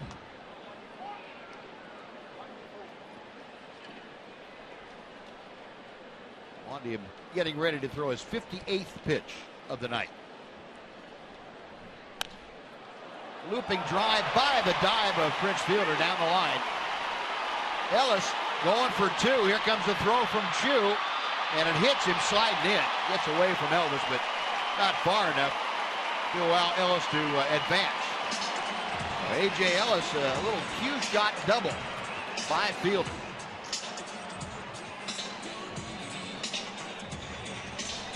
Well, the fourth hit of the night for the Dodgers. 3 of them have been doubles. Wandy threw it where he wanted, didn't just get it there quite enough. Prince diving for that ball, but that ball's tailing away from him, coming off the bat of a right-hander. And Chu makes a great play, getting that ricochet and coming up with that ball barehanded, gets it in. But that's just a double, nothing else you can do about it. If the Ellis still had his batting helmet on, he would have gotten knocked out by that throw. Now Clayton Kershaw out there. Kershaw takes strike one. Sacrifice bunt, his first time. That average, you mentioned, pretty respectable, 161. He is 5 for 31 this year. A ball and a strike. I think Kershaw wants to return the favor right about now. Yeah. Wandy dunked one in for a base hit. It turned into 2 runs when Gallo left the ballpark. That's going to be written up, I think, to the pitchers union. Can't be throwing curveballs when you're not ahead by 2 strikes. Got to be a fastball until you get an 0-2 count.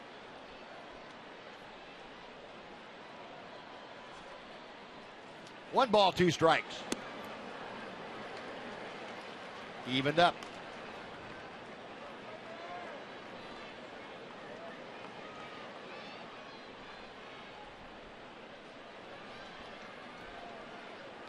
Rodriguez sets a check of Ellis at second. And there's a little loop around into left field. Ellis will be held at third as Gallo gets to the ball quickly. Now Kershaw serving one to left for the base hit, and he does, in fact, get even with Wandy Rodriguez. Wandy's probably a little upset with himself right now. Goes with a breaking ball. Down, Kershaw throws the head of the bat out there at it.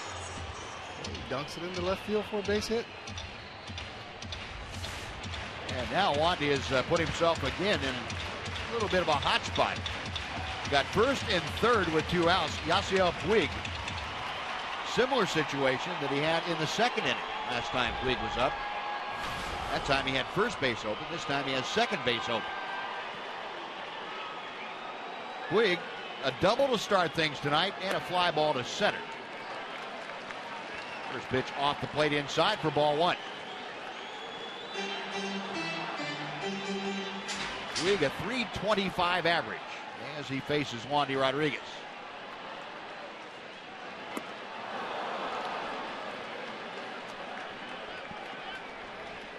Again, the Rangers have a pretty good size hole on the right side of the infield. Fielder holding Kershaw at first, and there's a good 80 feet on that side. I think Puig might have been looking to go that way with the pitch. Yeah, he was low bridge. He was diving on that one, that's for sure. That pitch wasn't that far inside, if at all.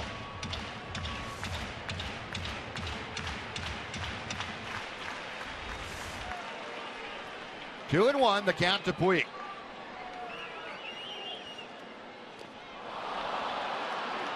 Two and two. Saw Puig last night snap a bat over his knee, or was that night before? Night before, and I think he was about to do it again, but he realized, hey, it's strike 2. I need this still. Although I do have several more bats down there available if I need to. That time call. We have the ever-present beach ball coming onto the field. I love it. Tells you you're in Southern California right there. That it does. Well, they modeled the original Anaheim Stadium after Dodger Stadium. And they even sent the beach balls down there with it. 2 balls and 2 strikes. 2 on, 2 out. Rodriguez to the plate. And Puig just able to get a piece of that breaking ball. And stay alive at 2-2.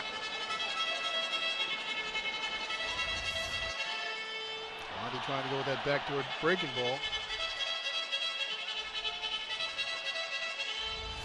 Something tells me it's not going to be pretty when he makes this out. I'm kind of excited to find out now. Laid off that breaking ball, and it's a full count. Well, now with 2 outs, Prince Fielder going to play behind Kershaw at first. Kershaw, of course, will be off and moving with the 3-2 pitch. Puig hitting a number 1 slot to be followed by Chris Heisey.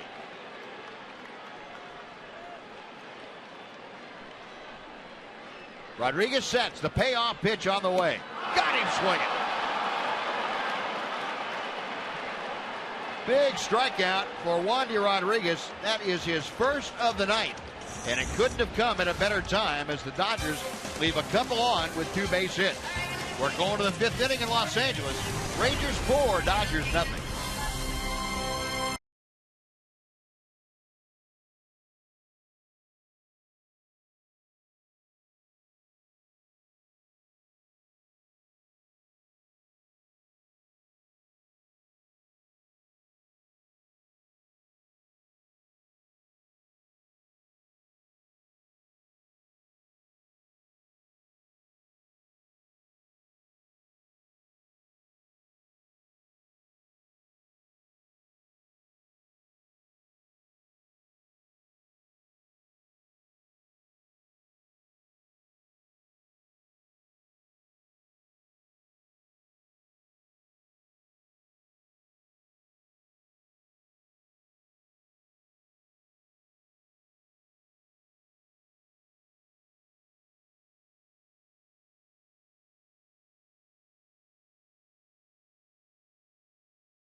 Our coverage of the 115th U.S. Open Championship live from Chambers Bay Golf Course begins at 11 a.m. on Fox Sports 1 and continues in prime time at 7 p.m. on your local Fox station. And it's all streaming live on Fox Sports Go.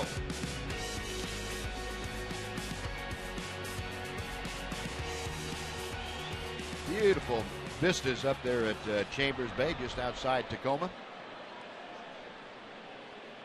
And Wandy Rodriguez stepping to the plate. Rodriguez led off the Ranger third by singling.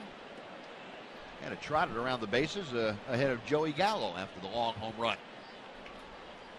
4 runs on 5 hits. No errors for the Rangers, no runs on 5 hits, and no errors for the Dodgers. Kershaw's first pitch. In for strike 1.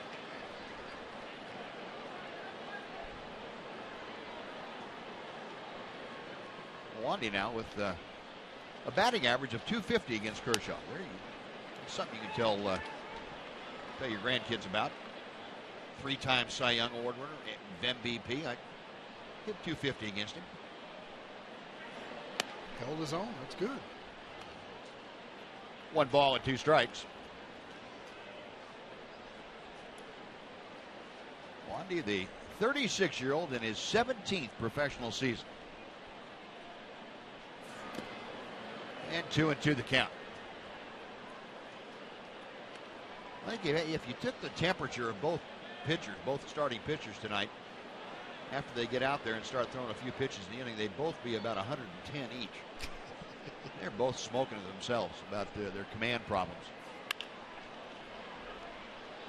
Turner backhands the Rodriguez ground ball, throws across the diamond for out number 1.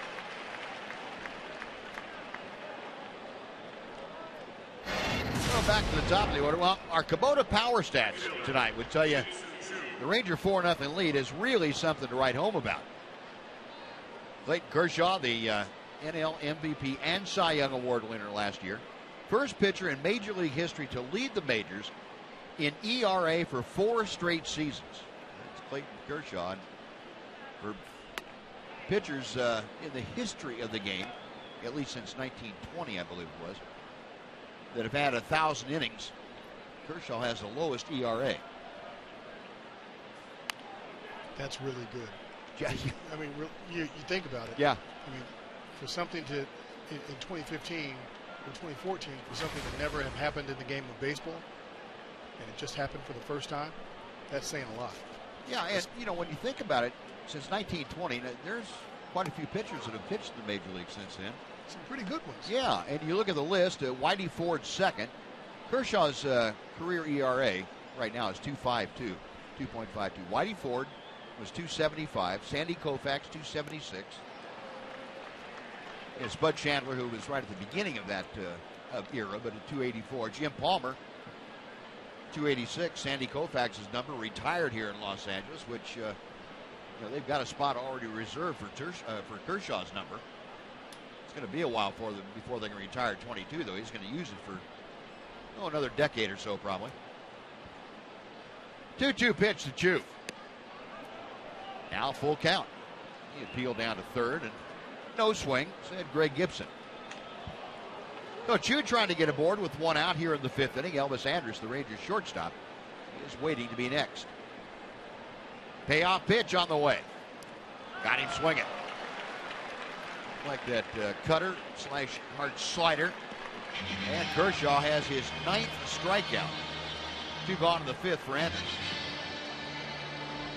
Yeah, when you have a hitter like Chu swinging at a pitch like this, that's telling you there's some deception going on Kershaw's part. I mean, just a tremendous pitch. And as a hitter, you're thinking, hey, I can hit that. And I know everybody says, well, that ball bounced. It doesn't look like it's going to bounce when it comes out of his hand. That's for sure. No, and if it's a straight fastball, it probably doesn't bounce. It's probably in at the knees, right? You're absolutely that's what it looks like. It looks exactly like a fastball. Elvis tonight has been called out, and he has popped out to third. 0 for 2. Hitting at 239. Kershaw back to him. Right in under the fists. 1 ball and 1 strike.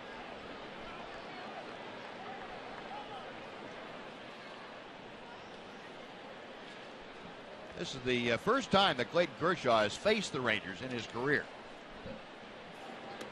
First time the Rangers have faced the Dodgers last 3 games since 2009. The first time out here since 2001. Now, this is not exactly an annual affair. Don Mattingly in his 5th season at the helm of the Dodgers. 2-1 pitch.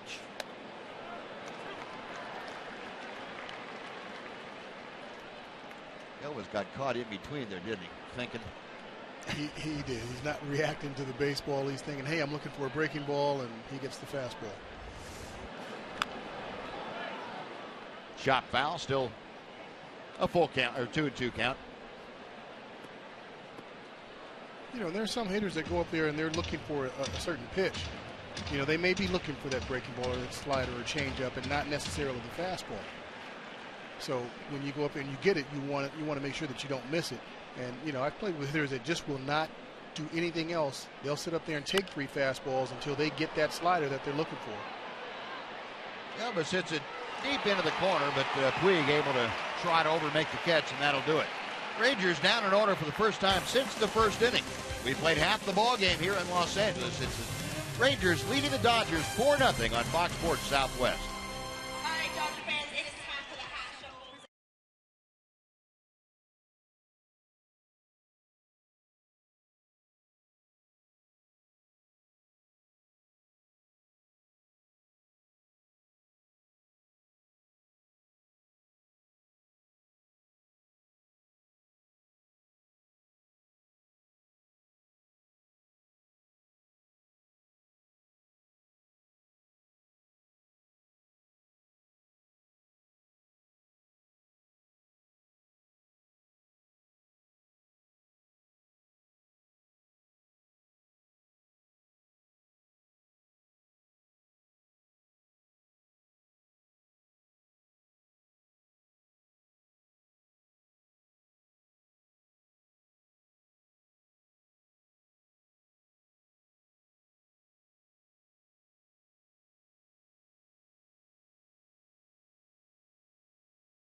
Rangers treasure chest is filled with another great offer. For a limited time, $5 tickets are available for the game against the Angels coming up on Sunday, July 5th.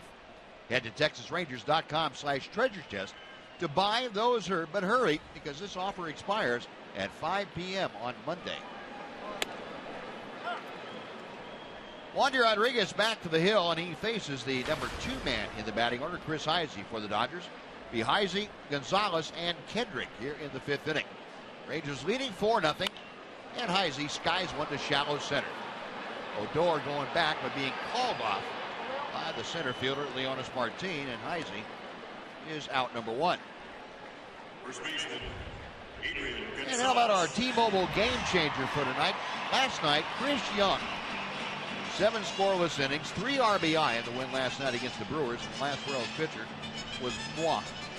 Did that back in 1972. That must be a misprint.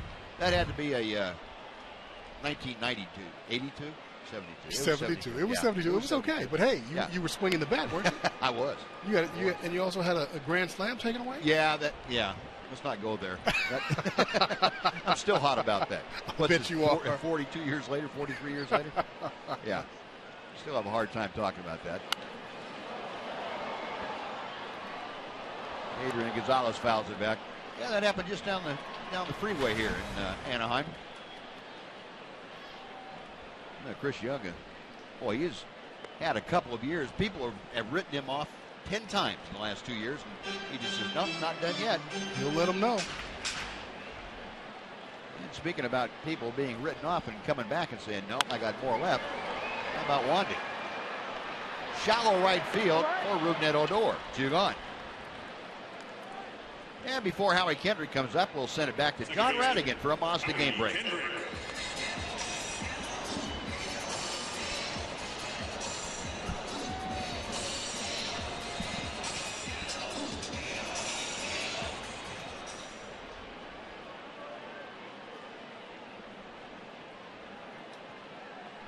All right, John, thank you. Here is 4-0 Rangers. As we play in the bottom of the 5th, Howie Kendrick, who is 1 for 2, takes strike 1. Kendrick did a soft line drive to right his last time up for the base hit. Continuing to feast on Ranger pitching. Doesn't matter what uniform, whether it's an Angel uniform or a Dodger uniform. Howie Kendrick enjoys seeing somebody in a Ranger tee out there on the mound. And that tonight would be Wandy Rodriguez. The 0-2 pitch. Little looper up the middle. Nice backhanded pickup on the short hop by Odor. And he turns that into an out very quickly. Outstanding defense again. The Rangers now have 5.5 games of errorless baseball. 3 up, 3 down in the 5th after 5. 4-0 Texas.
Sonic Slam Inning, brought to you by Sonic. Tonight's jackpot is worth $800 and dinner for 2 at a Sonic Drive-In. If a Ranger hits a home run during this inning, Erlene Dickerson from Murphy will win $800.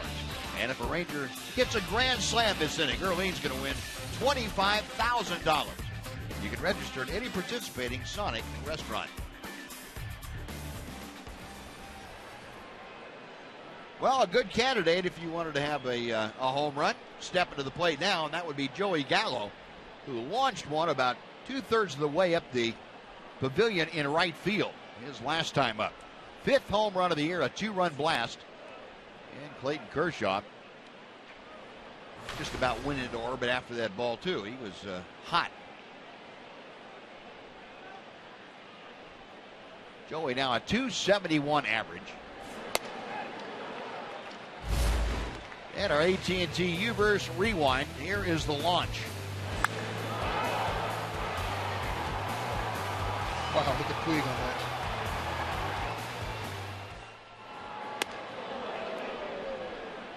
Two balls and a strike. Yeah, Puig was not going to waste any extra energy going after that ball. He knew where that was headed.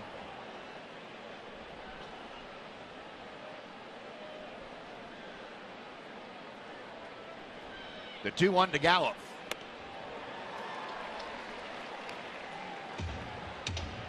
Well, Joey has either had the penthouse tonight or the basement. Penthouse with the home run, the basement with the strikeout his first time up. Kershaw back to him. Not him swinging. But Kershaw was upset with the slider that he threw to Gallo that got blasted out of the ballpark. Didn't feature the slider that time. Got his 10th strikeout of the night. He went straight gas with that 94, 95 mile an hour fastball 3 times.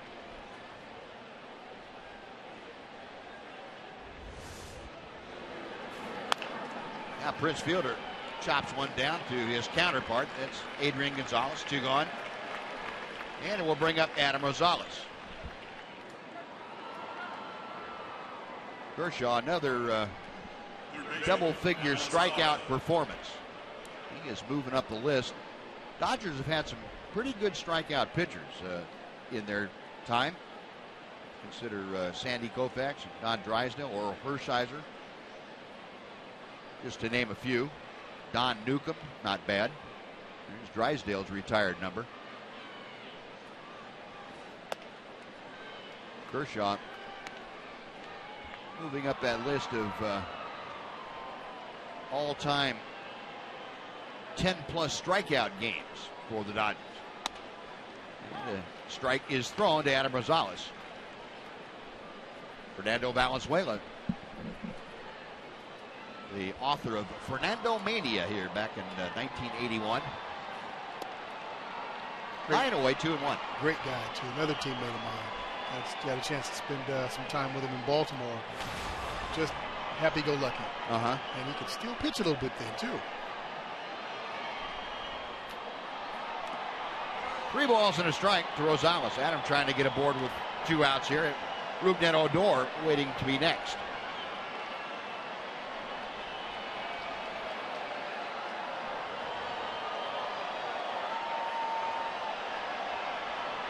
Kershaw up over 100 pitches as he works here in the 6th inning. Next one will be number 103. And in tight for ball 4. Now that is Kershaw's first walk of the night, along with 10 strikeouts. Rosales aboard, and Odor coming up.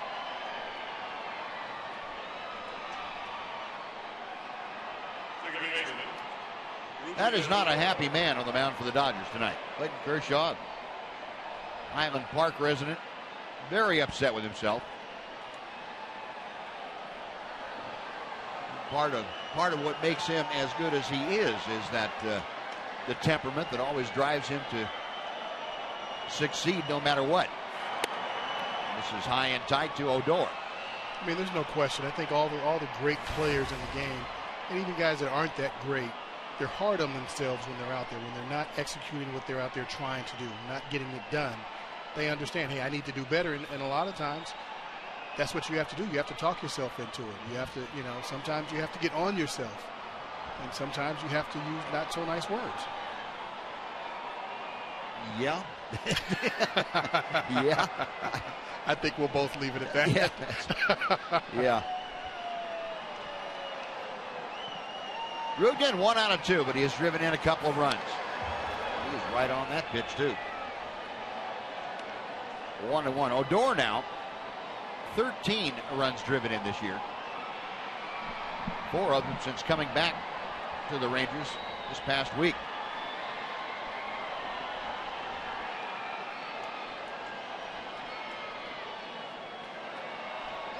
Hershiser, I'm sitting here looking at Hershiser's stuff. Kershaw, this is high. 2 balls and a strike.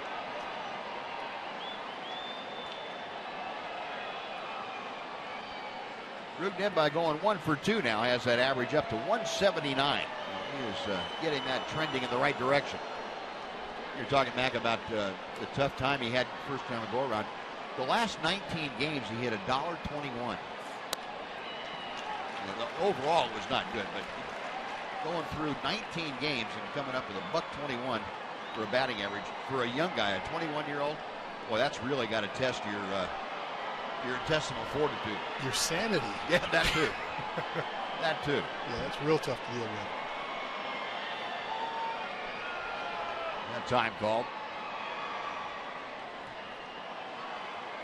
I mean, the game's tough enough to play when you have a little experience and things are going well. Tough enough to play when you're getting out 7 out of 10 times. Yeah. And they've got Rosales again. This time the throw is down there, and Kershaw didn't bark. No, Rosales caught this time, and that'll send the Rangers out in the 6th. After 5.5 at Dodger Stadium, it's the Rangers 4, the Dodgers nothing.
You can fill out your 2015 Esurance MLB All-Star Game ballot right now.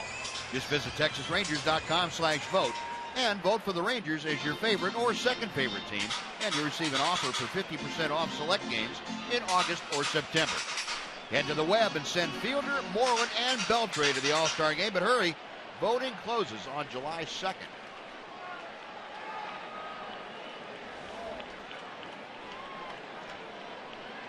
Wandy Rodriguez out to begin things here in the bottom of the 6th inning. Justin Turner, who is 0 for 2, but has hit the ball sharply to right field twice, takes strike one as the off-speed delivery floats in. Our Ford leaderboard, how about since 2014, since last year, batting averages in the major leagues. Justin Turner right there at the top of things. Minimum of 400 at bats. A .333 average in his 2 years with the Dodgers. Jose Altuve next, and then Tulowitzki, Paul Goldschmidt, despite having a career year this year, and Miguel Cabrera, all trailing Justin Turner. Well, that's one reason right there. He's able to drive it into right for a leadoff base hit.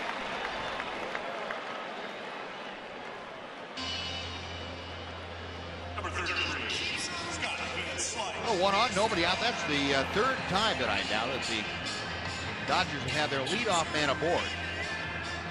First two times were doubles, and Wandy able to work around him. Now Turner with a single to start the 6th. Scott Van Slyke comes up next. Van Slyke had one of those 2 leadoff doubles in the 2nd inning. Scott Van Slyke, the son of former major leaguer Andy Van Slyke. The St. Louis native, still lives in the St. Louis area. That ball is belted to left center field. That is Martin at the wall. It's gone.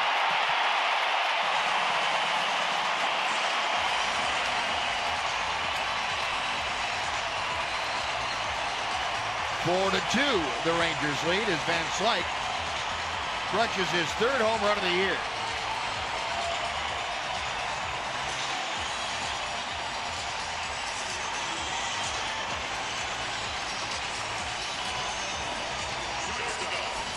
The Dodgers leading the National League in home runs as a team as they hit their 84th now.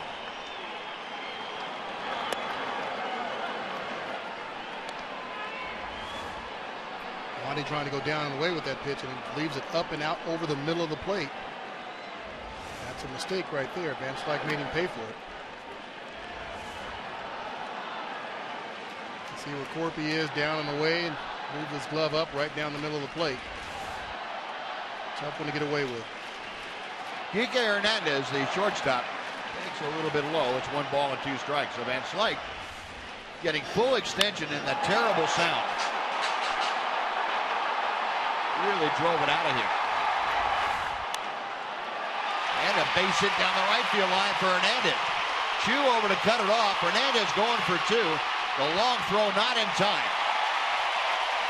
The single home run double. Dodgers have had 3 reach base to start this 6th inning.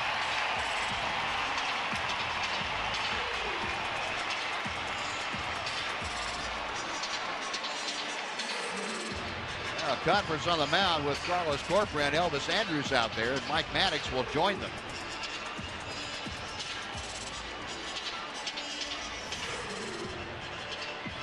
Pitch out over the plate, just up a little high. Not necessarily a strike, but just too high up in the zone. And Hernandez able to get the fat part of the bat on it.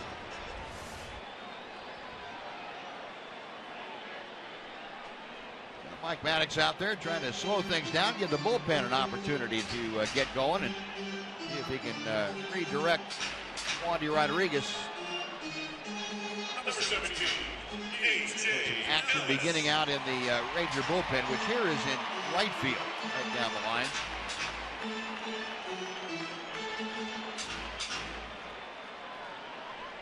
One on, still nobody out. A.J. Ellis, the catcher up there. Ellis 1 for 1 with a double and a walk.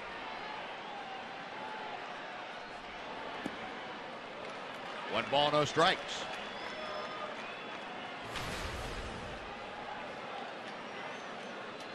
Ellis hitting in the 8th spot and looking down into the on-deck circle. Clayton Kershaw is not out there. Alex Guerrero has grabbed a bat.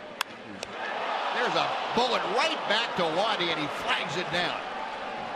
Fortunately, it was on his glove side. He just dropped the leather open, and the ball went right into it. Almost took his glove off. Wow. That was a shot, and that was definitely going to get through the middle. Would have been another run scored for the Dodgers, but Wandy ended up in a great fielding position, number one. That's what allowed him to just stick the glove up there and the ball go in it.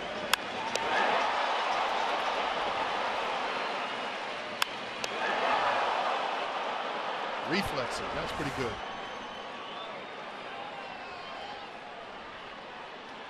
So 1 out. Alex Guerrero comes on as a pinch hitter. Guerrero swinging through the first pitch for strike 1. Kershaw's night is finished. Guerrero, a .281 hitter, 10 home runs, is up among the rookie leaders in home runs and RBI, 28 RBI. And he lines one to left center. That's in for a hit. Around third, coming in to score is Hernandez. And the Dodgers have pulled to within a run. It's now 4-3 Rangers. Pinch hit RBI single for Alex Guerrero.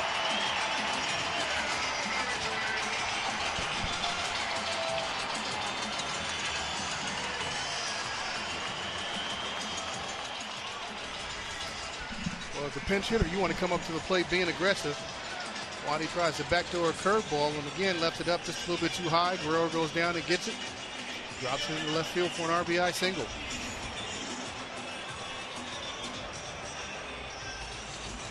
John Edwards, big tall right-hander, throwing in the Ranger bullpen. Carlos Corcoran out there to take up a little more time, probably as much as we need. I think that's going to probably do it for Wandy. As soon as Carlos gets back behind the plate, I think you see Jeff Bannister pop out of the dugout. Getting his down in his starter's stance, and he is on his way out. Well, that's going to do it for Wandy Rodriguez, and that snaps the streak of consecutive quality starts as Wandy not able to get through 6 innings. He will give way to John Edwards. He still leads with a 4-3 lead, 1 on and 1 out here in the 6th inning. With this pitching change underway at Dodger Stadium, we'll take a timeout, and we are back right after this.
'15th U.S. Open Championship from Chambers Bay, and Washington will get underway from noon on Fox Sports 1. You can watch all the action, 9 a.m. Pacific time, and then switch over to Big Fox at 5 p.m. Pacific or 8 p.m. Eastern to watch the continuation of the action in prime time.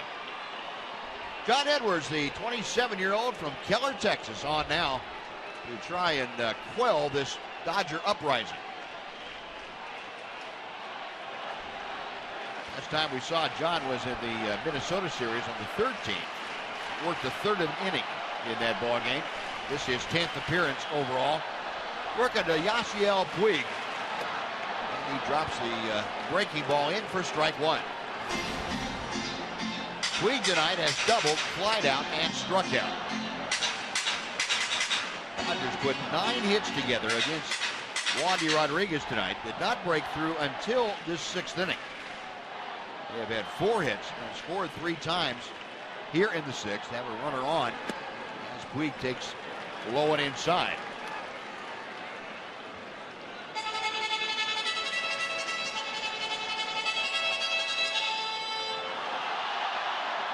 Puig's base hit was a leadoff double in the 1st inning. John Edwards has only been scored upon 1 time this year in his previous 9 outings. Trying to hang a 0 up here in the 6th. 2 balls and a strike.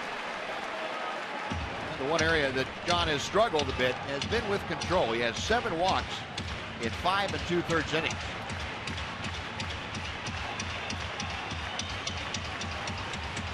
And Puig, not the easiest guy to walk. He wants to swing the bat up there. Yeah, he really does. You know, you obviously don't want to make a mistake to this guy either.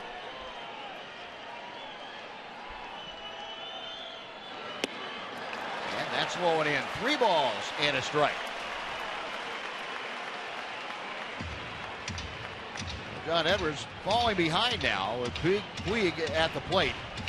Chris Heisey, the center fielder, is waiting in the on-deck circle.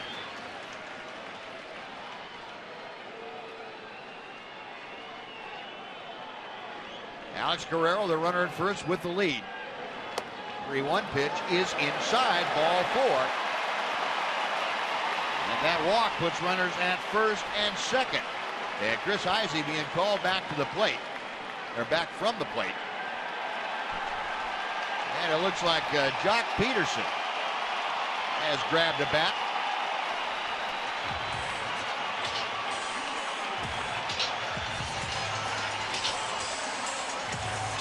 Jock Peterson, the young center fielder. The Rangers do have the left-hander, Sam Freeman, up in the bullpen.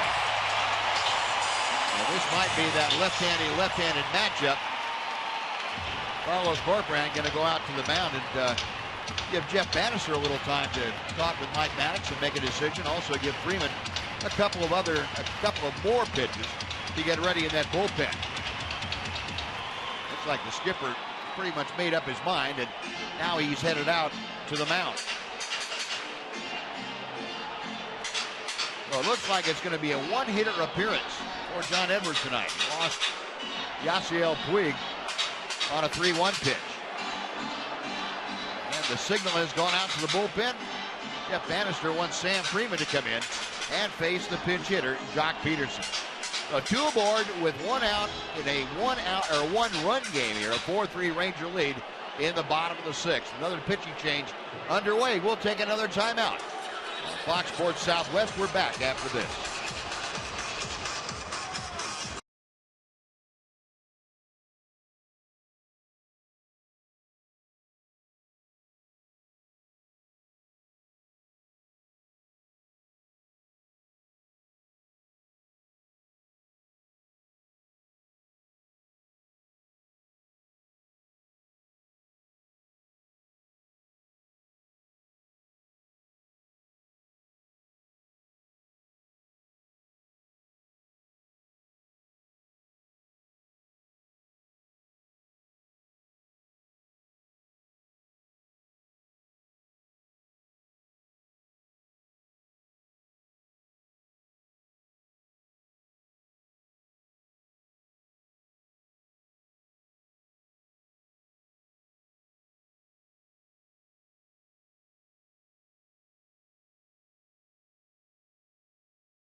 27-year-old left-hander Sam Freeman has been asked to come into.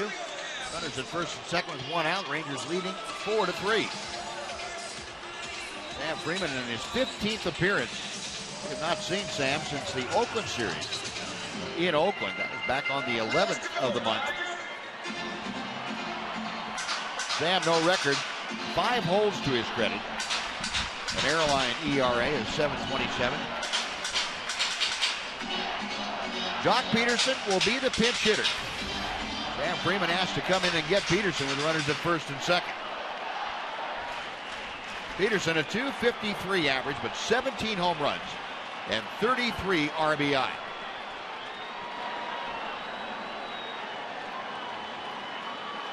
Freeman studying the signs from Carlos Corporate. 1 ball, no strikes.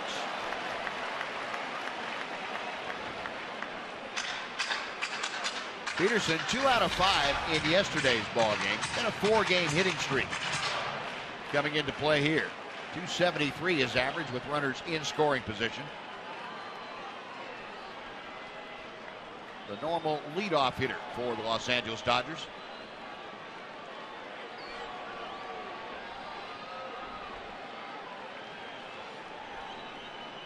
Sam Freeman out of Carrollton, Texas. Hebron High School.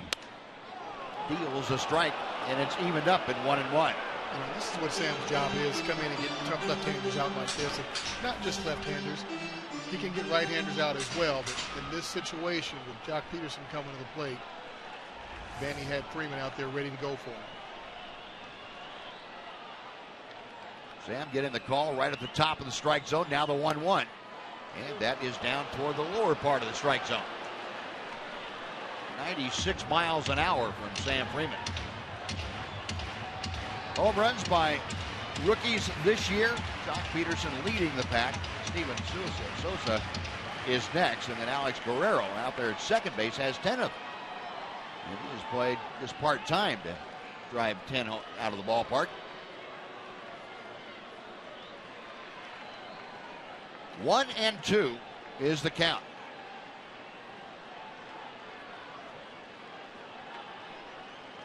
Guerrero at second. Puig at first. Got him swinging. Went up the ladder at 96. Peterson didn't have a step ladder that tall. A huge second out. Number 23. Nice pitch by Freeman. Gets ahead of him. Gets ahead of Jock Peterson. A tough hitter, 17 home runs on the season. Climbs the ladder with that high fastball.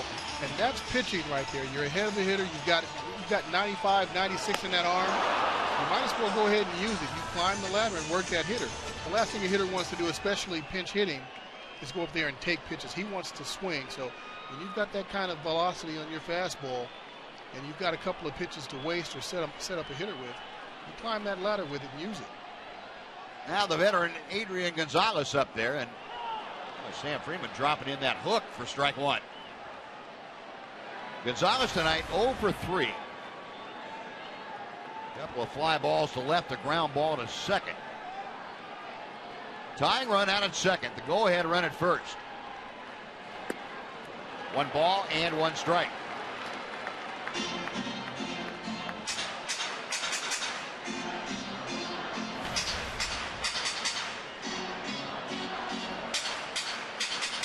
Gonzalez 0 for 1 in his career against Sam Freeman. Freeman, of course, spending time over in the National League with the St. Louis Cardinals.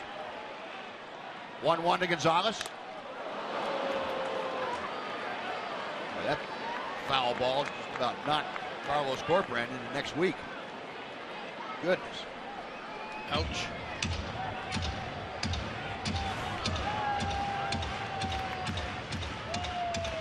That got him dead center, too.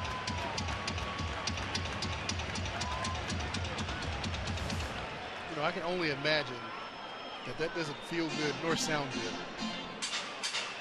Well, looking at that shot from Carlos Corporate, I don't think your eyes are supposed to be going different directions, are they? No, not typically. That's not a normal thing.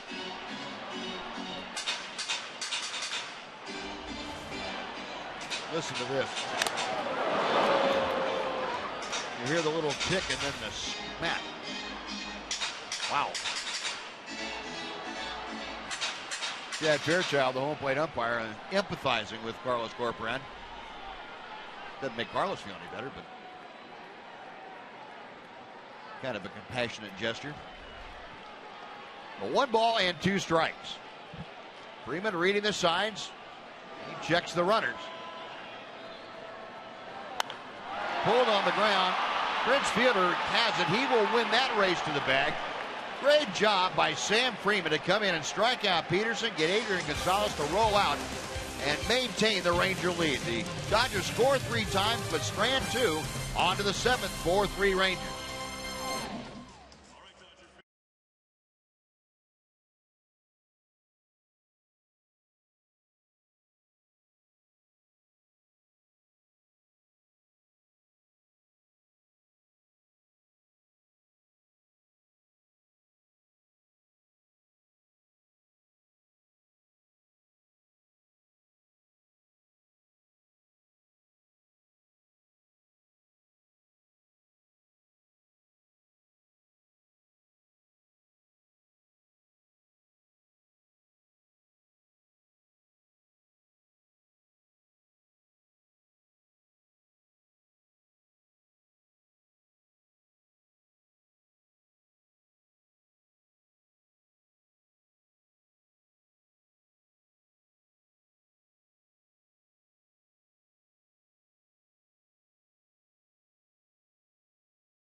Tonight, very noisy. Started with Joey Gallo launching a Clayton Kershaw pitch with his 5th home run of the year, a 2-run blast.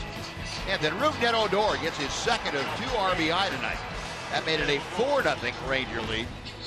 But then Scott Van Slyke came back, hit his 3rd home run of the year, a 2-run blast, cut the Ranger lead in half. Dodgers went on to add 1 more run in that 6th inning.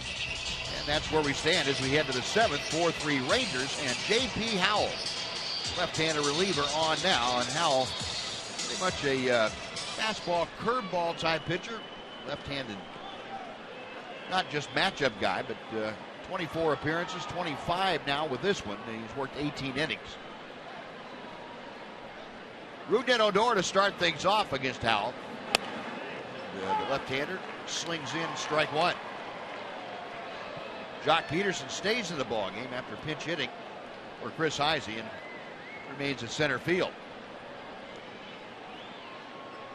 0-1 to Odor.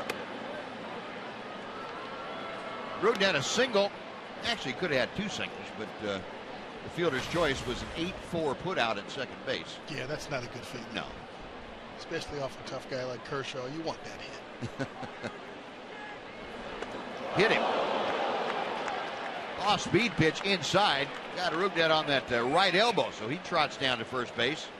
Howell hits the first hitter he sees, and Rangers have a runner on first again. There's the reason he's got that elbow guard on. Pitchers tend to like to pitch Odor inside.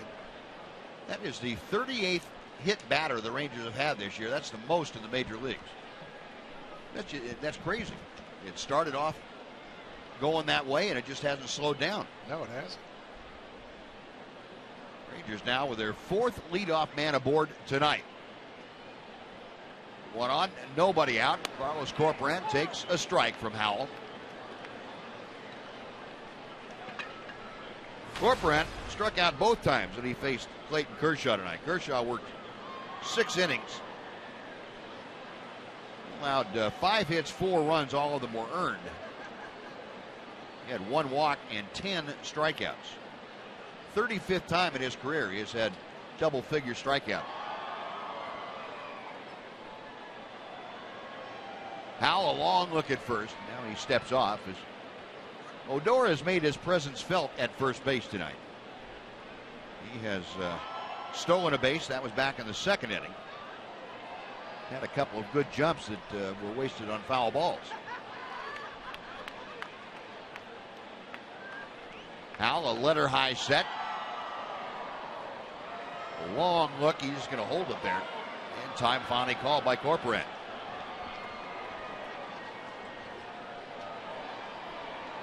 I think what Howell's trying to do in this situation here is trying to wait to see if Odor gives something away, a hit and run or a steal or something like that, with Corby at the plate. You hold so the pitcher holds the ball and see if that runner, if he's going to run, he's not a good base stealer. That leg is going to start to shake and wobble a little bit sometimes. So the longer that pitcher holds the ball, the more anxiety it builds up in a guy.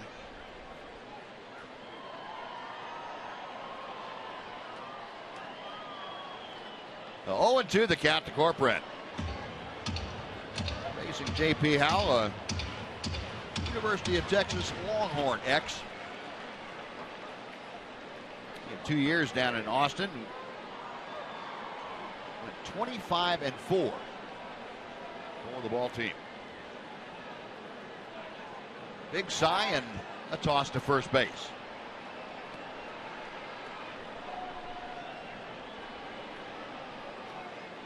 You remember J.P. Howell and the time he spent in Tampa Bay. Tampa Bay used him early and often several years. He joined the Rays in 2006. Corcoran chops one foul. Still 0-2.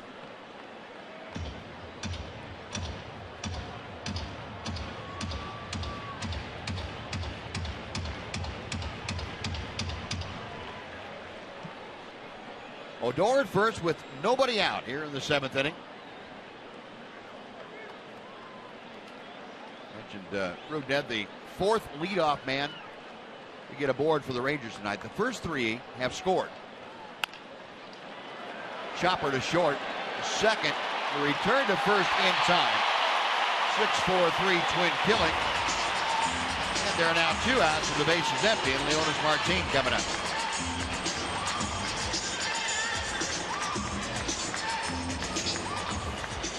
Corby hits this ground ball to the right of Hernandez. He gets it, and Odor goes in hard, takes out Howie Kendrick. He's still able to turn that double play. Nice clean slide. Odor stayed down, didn't go in, spikes high. Hernandez makes a nice sliding play over it in the hole. Howie gets his body up in the air, gets the throw off. Nice double play. Seen Howie Kendrick do that a few times over the years. He is really solid around second base. He is, and you know, he's one of the bigger second basemen in the game. So it's not that easy, especially when most guys are going to be smaller than him that can get down there quick enough to be able to take him out. You might want to watch yourself when you're going into him. Now, Leonis Martin has struck out both times that he's come up tonight. Those were against Clayton Kershaw. Now facing J.P. Howell, who misses down and away.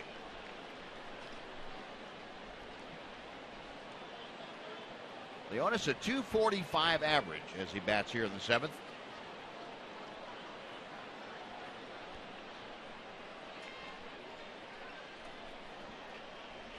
J.P. Howell last year, 27 holds. That was good for 5th in the National League.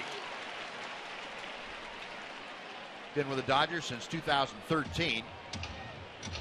It looks like Anthony Bass out there in the Ranger bullpen getting ready.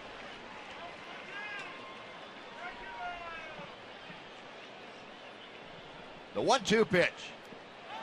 He went around. The hat trick for Leonis. He strikes out for the 3rd time. Well, what it looked to be a promising start to the 7th inning, the double play took care of. Rangers gone, and we'll take the stretch at Dodger Stadium with the Rangers leading the Dodgers 4-3.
Folks, make your plans now to join the Texas Rangers Baseball Foundation and Medical Center Arlington for the Labor Day 4th annual Rangers Labor Day race.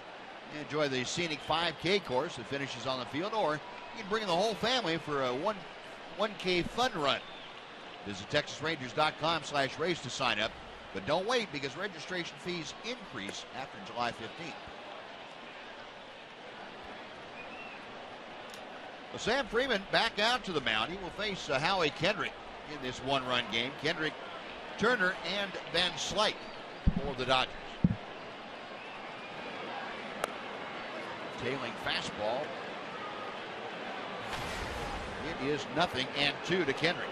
Howie Kendrick, a base hit to right in the 3rd inning. Other than that, he has reached on a fielder's choice and grounded out.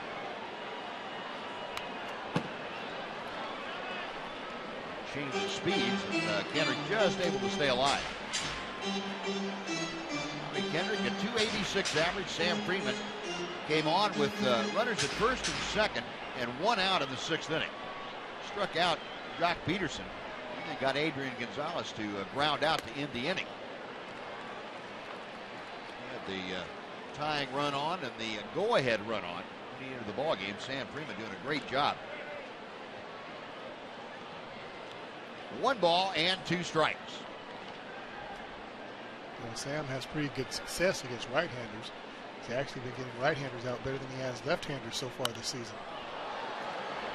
He had Kendrick out in front just a little bit, but not able to get the ball put in play softly.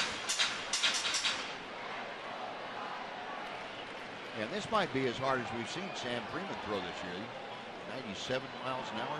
Yeah, I haven't seen it. I can't recall seeing that. I like it. Yeah, that's great to have out there. Especially from that side. 2-2 now, the count to Kendrick.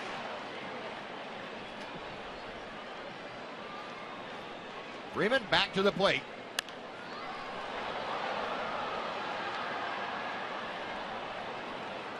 Kendrick's balling a couple of off-speed pitches that have stayed inside enough to allow him to get the head of the bat to it. Our Skag pitch tracker showing you the dispersal of those pitches. Number 8 of the at-bat coming up. Going inside, a full count. But Kendrick hitting 4th in the order to be followed by the 3rd baseman, Justin Turner.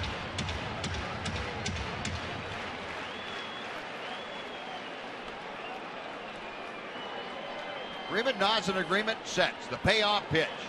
To right field, Chu playing it that way. Gliding toward the line has it for out number 1. And before Justin Turner steps in, let's send it back to John Radigan for a Mazda game break.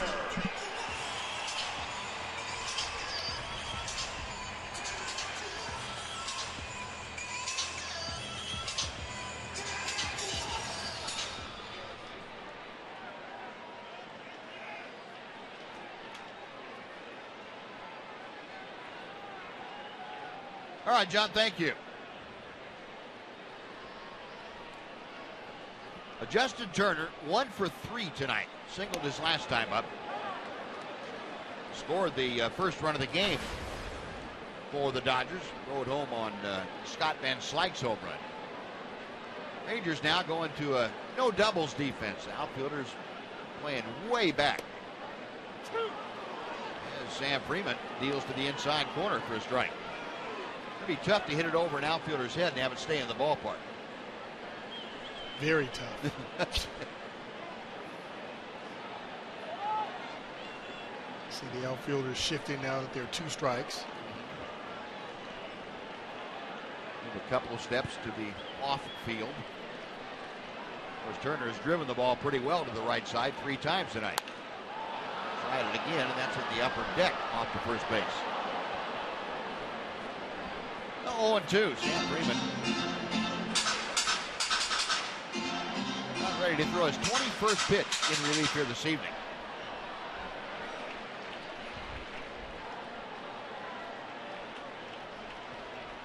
Turner with feet very close together in a very open stance. that pitch down and in. Don't see many guys with a stance like this that have the kind of balance necessary, I would think, to make that work for him. You know, you look at him and you look at Jock Peterson. Jock isn't that far open, but he stands straight up. And he's still able to get to everything. 17 home runs already.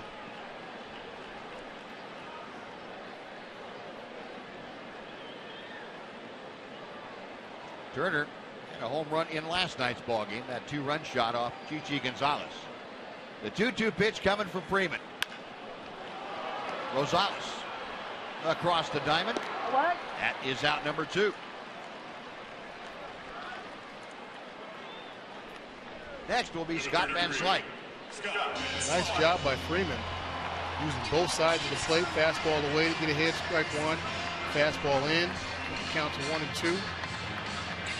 Got Turner the ground out to third base.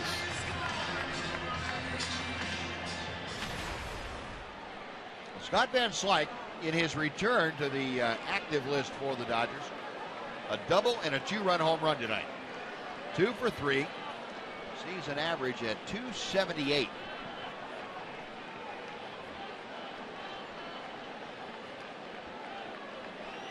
Rangers again playing a no doubles alignment in the outfield. The infield shifted well around to the left side. And, Freeman pouring in that fastball for strike 1. There's a good look at the defense. Ruben Odor just a couple of steps to the first base side of second. Elvis way over in the hole. Another fastball. Nothing at 2. Well, I guess when in doubt, and you got 95 or 96, but you just throw it out there in the outside corner. I don't think there's any doubt that's what you do. And then go upstairs a little bit and get the strikeout. How about Sam Freeman tonight? Wow. 5 up, 5 down, a couple of strikeouts, and we have gone through 7 innings. It remains the Rangers 4 and the Dodgers 3.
Coming schedule. One more game here tomorrow night against the Dodgers.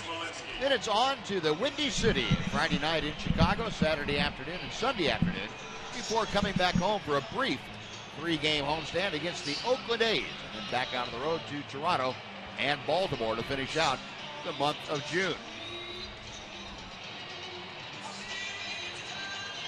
Now, J.P. Howe had gone out to warm up for the inning, and Jake Smolinski had been announced as a pinch hitter in that number 9 slot for Sam Freeman.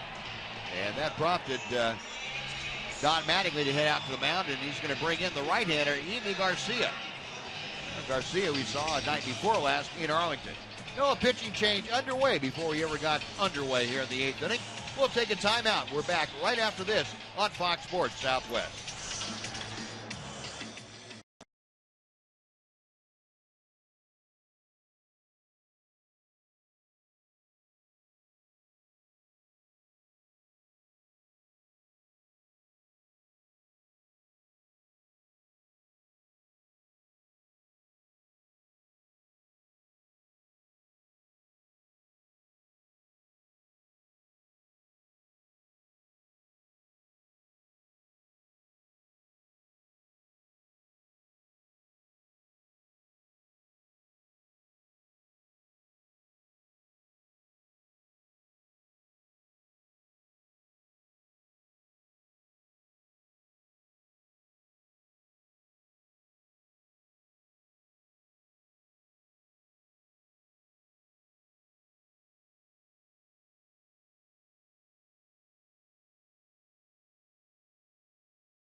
pitching change, and Yimi Garcia, who came into the ballgame night before last in Arlington, will enter here this evening, and this is 31st game. Garcia with a 3-2 mark, a 3.54 ERA. Opponent's hitting just 194 against him, and he will face the pinch hitter, Jake Smolinski. Garcia dropping in the breaking ball that missed the inside corner for ball one. Smolinski had 138 with the average, a home run and 6 RBI. And this is the guy that Jeff Bannister has used defensively in the outfield the last 3 nights. Late inning situations, and Jake pinch hitting for the pitcher will probably remain in the game, end up being a double switch for Jeff Bannister, where he will have a pitcher come in and probably take out Adam Rosales, I would guess, and have Gallo move from left field to third base for the final 2 frames defensively. Yeah, that looks like it's going to be the move there. Jake is a better defender than Gallo out in left field, and this is a perfect time for that. You want to get Freeman out of ball game. He's already gone a couple of innings, and you've got your guys down there in the bullpen ready to go. 1 ball, 2 strikes to Smolinski. Now 2-2. And Tanner Shepard's loosening in that Ranger bullpen. Tanner trying to regain that 8th inning magic that he had a couple of years ago.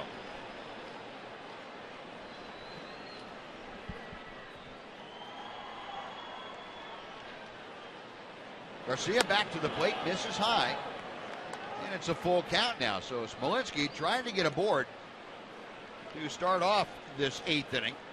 The top of the order, Shin-Soo Choo, waiting in the on-deck circle.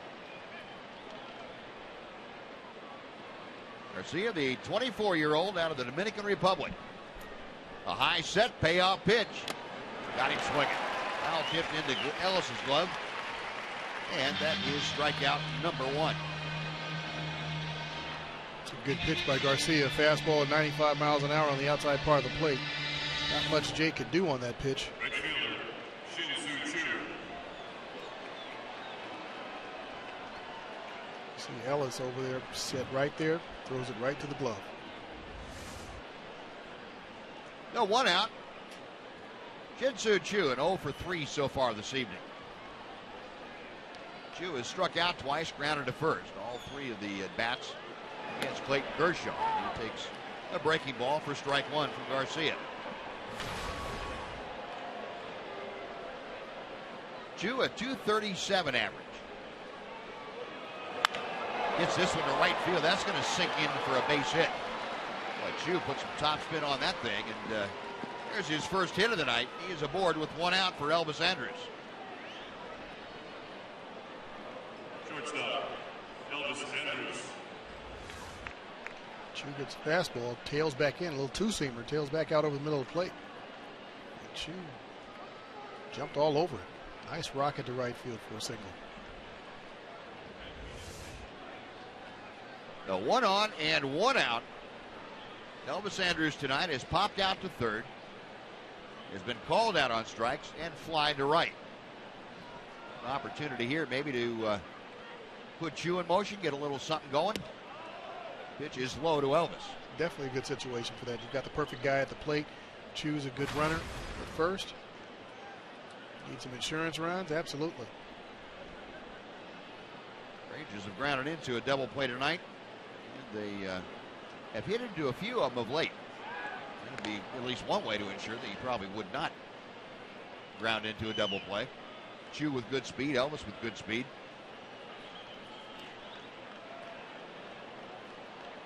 Something tells me the middle infield of Hernandez and Kendrick are going to switch coverage, unlike what they did the other night with Elvis at the plate. There goes Choo, and the pitch is grounded the other way. It's cut off, though, by Turner. You'll get the out at first, and boy, Elvis had the right idea. He did, and he remembered that they didn't switch coverage last time, and they remembered that, hey, we're going to switch coverage this time no matter what, and they did. He just couldn't get it in the hole. He tried to get it in that shortstop hole, but pulled it just a little bit too much. Choo getting a good jump. You see Hernandez. That's what I mean by switching coverage. Typically, your second baseman is going to cover with a right-handed hitter up. but switching coverage means the shortstop is going to cover. That's exactly what happened there. Well, Don Mattingly on out to the mound now with Joey Gallo coming up. Mattingly is going to go to the bullpen. He doesn't want Yimi Garcia to face Gallo with 1 on and 2 out. So another pitching change underway here at Dodger Stadium. Rangers leading 4-3. We'll be back right after this.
Four to 3, Joey Gallo set to bat next for Texas, and he's had 5 home runs in his short stint in the major leagues, but perhaps more importantly, 8 walks, 6 of those intentional and unintentional, guys.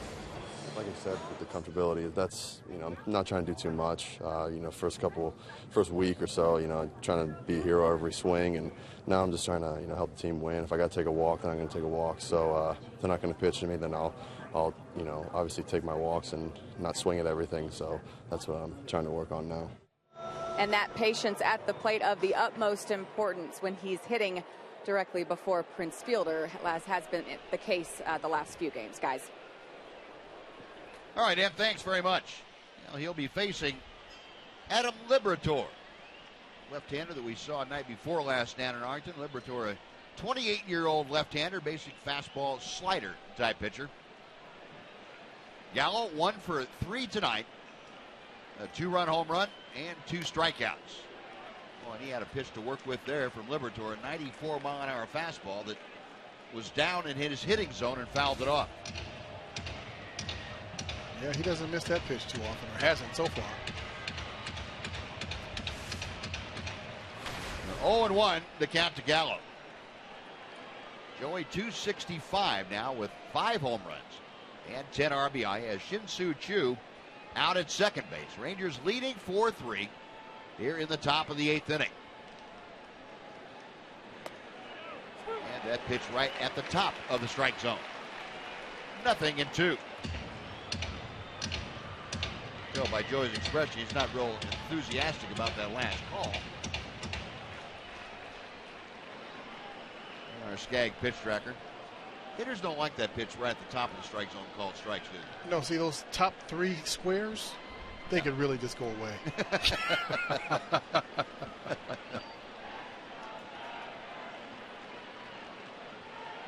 Liberatore with the pitch and just missed the outside corner. 1 ball, 2 strikes.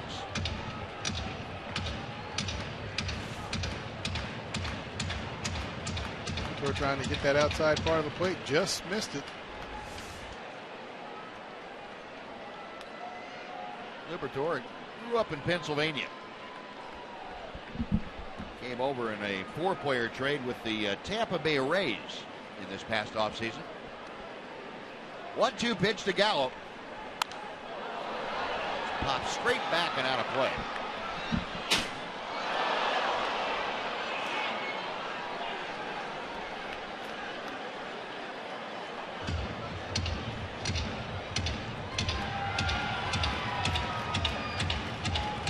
42,906 on hand here at Dodger Stadium for this Wednesday night affair.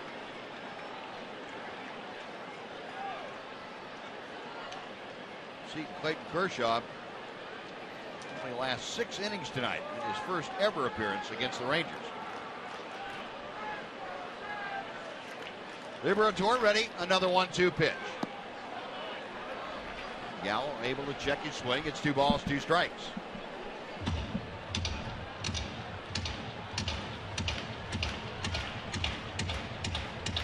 Infield swung around to the right for Gallo, but not an extreme overshift. Kendrick right at the edge of the outfield grass. Hernandez, a shortstop, playing in behind Chu. High and tight, and the count is full. Liberatore got ahead, but unable to put Gallo away. He's gone full now, and if Joey is able to reach base with 2 out, yeah, Prince Fielder looming in the on-deck circle. Chu out at second. Shin-Soo, a 1-out single, went to second on a ground out, a hit-and-run ground out. Now Liberatore ready, a check of second. The payoff pitch. Outside and low, Snow at strike 3. Joey Gallo, a couple of hops down toward first base, and he was called back and called out. So that'll do it for the Rangers. They strand a runner on a base hit. 7.5 in the books. Rangers 4, Dodgers 3.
Clinging to a 4-3 lead. This game 3 of a 4-game series, home and home, between these 2 teams.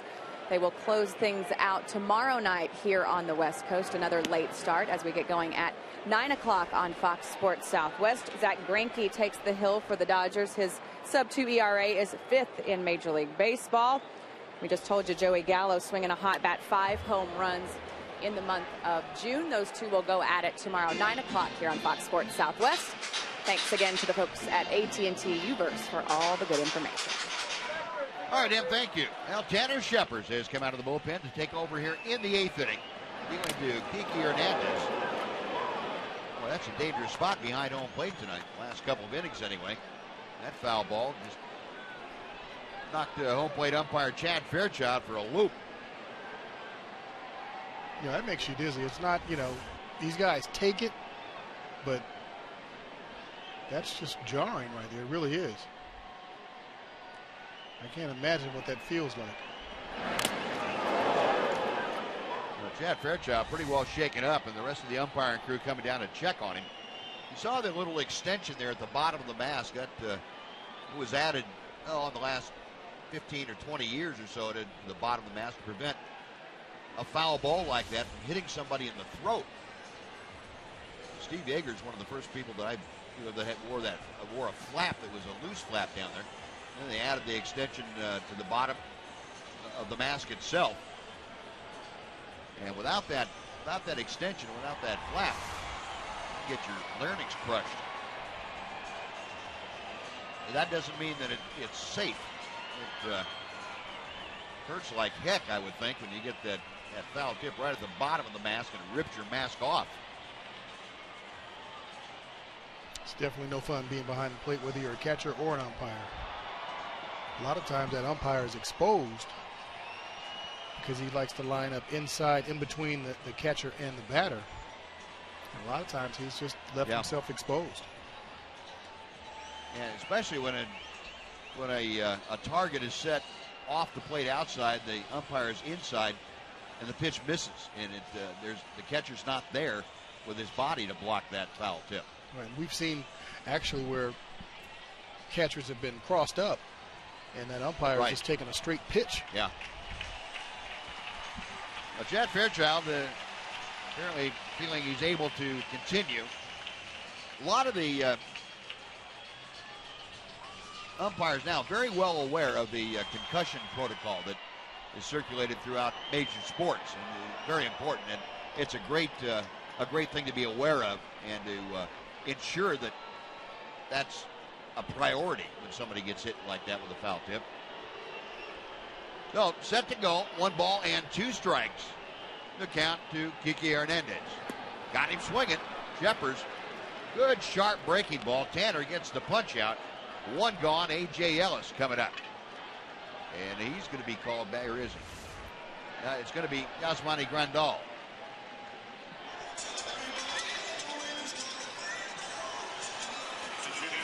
Good sharp breaking ball to Kiki Hernandez. Now Grandal is going to come off the bench as a pinch hitter. Switch hitting catcher. Grandal started both games in Arlington. Was given a partial night off here. 277 the average. 8 home runs, 23 RBI. And Shepard misses low with the first pitch for ball 1.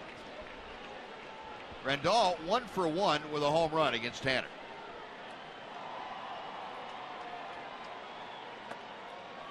And Tanner missing outside, 2 balls, no strikes. That home run came on Monday night. Tanner came into the ball game, and Grandal immediately welcomed him with a home run to right center field. And Shepard's behind now, 3 balls and no strikes to Grandal.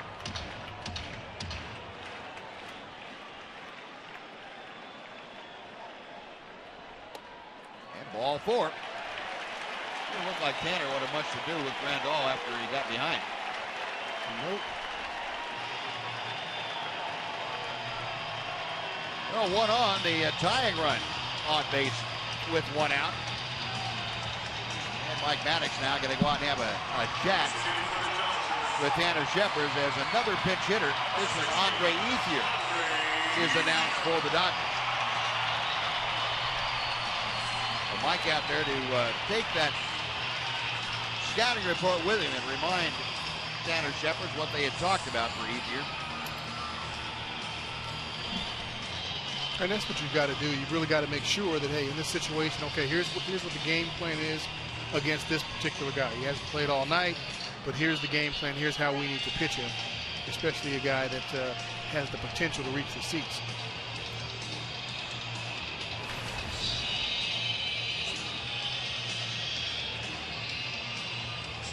Well, that conference is concluded. Ethier, a 279 average. 9 home runs, 27 driven in.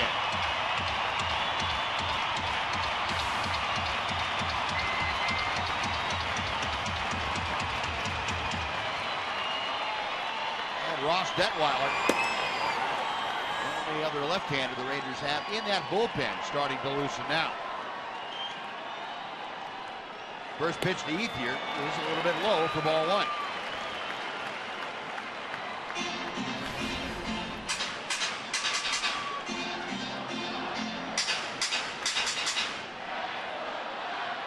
Second-year pinch hitting this year, just 1 for 7 with a couple of strikeouts.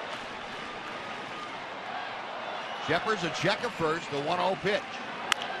Double play ground ball. Odor, Andrews, fielder.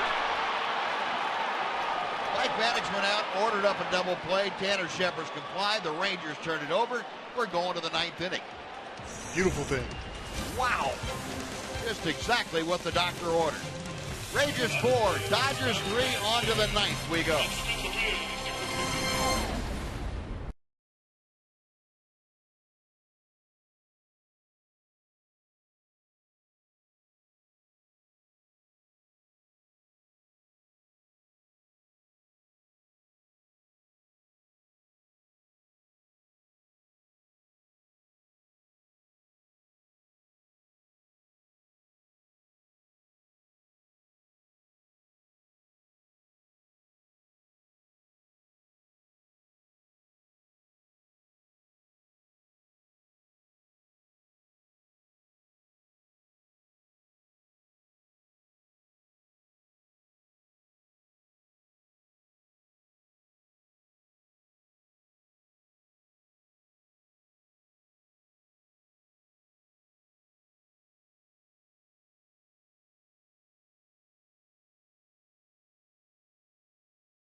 Taking over behind the plate, number 9, Yasmani Grandal.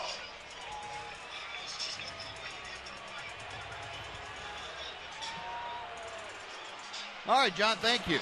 Well, the umpire is still together with the Dodgers trainer, and they are checking out Chad Fairchild, the home plate umpire, to see if, well, they're going through the concussion protocol, giving him observation from everybody, and they're going to let him go ahead and stay in the ballgame.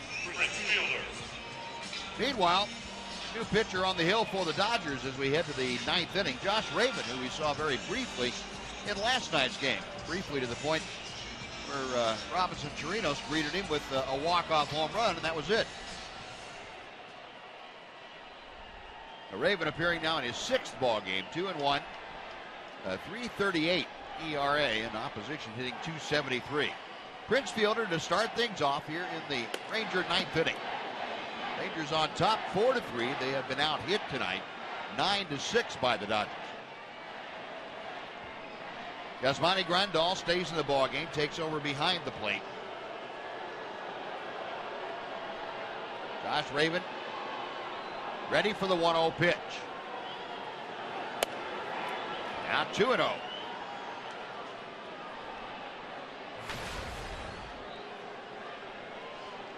Fielder 1 for 3, a double. Back in that 2nd inning, he scored the first Ranger run of the night. Driven home by Rougned Odor. That pitch a little bit low. It's 3 balls, no strikes. Raven's pumping it in there, 99 miles an hour, all 3 fastballs. Ball 3. Skag pitch tracker showing you where those pitches were. Fielder with a green light down the left field line, slicing deep in the corner. Goodbye. I don't think Prince knew where it was to begin with. It didn't look like it. Then he saw it, and that thing shot out of here. Fielder, an opposite field home run. The Rangers lead it 5-3, and Josh Raven has been defeathered again. Number 9. 2 batters faced, 2 home runs.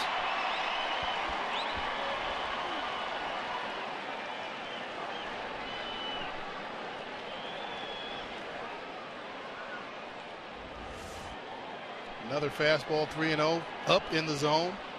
Came back out over the middle of the plate. Prince wasn't sure if that was going to go fair or foul, or maybe he did know. Top of the zone, just like the double he hit earlier in the ball game. Got on top of it, drove that ball out the opposite way. Home run number 11 for Prince Fielder. That wasn't even close. Wow. That is some kind of power. Especially as strong as he is, and a guy throwing 100 miles an hour out there. It's a pretty good combination for distance. There's a base hit for Adam Rosales. Ravens firing it up there, and the Rangers saying, They're saying never more to that Raven. Number 12, Rougned Odor.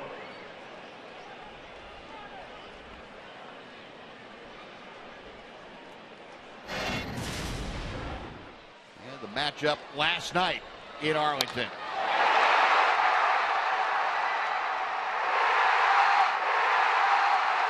The game winner by Robinson Chirinos. Well, not as dramatic here tonight, but every bit as big with Prince Fielder going opposite field. He gave the Rangers a 2-run cushion. That set off all kinds of mayhem at home plate. Somebody can get hurt in one of those things. They can. That's a lot of celebrating right there. Yeah. Here's Rougned Odor. Rougned 1 for 2 tonight. Last time up, hit by a pitch. Had a single. He has driven in a couple of runs. Now 13 RBI for the season. Josh Raven studying the signs.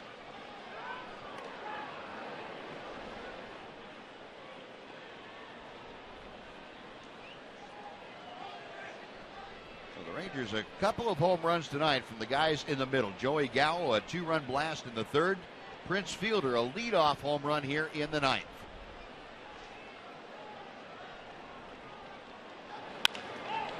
To center field, Peterson coming on hard and makes the catch on the run. Rosales has to scamper back to first. Well, Jock Peterson, we've seen him going to the wall a couple of times. Now showing you pretty good closing speed. Taking a base hit away from Rougned. That's just crazy. He can cover some ground out there. It makes it look easy. I think with a lot of center fielders, this ball might be a base hit. You see it tailing away from him. And he still reaches it, bends down, and got enough balance to try and get double up Rosales at first base.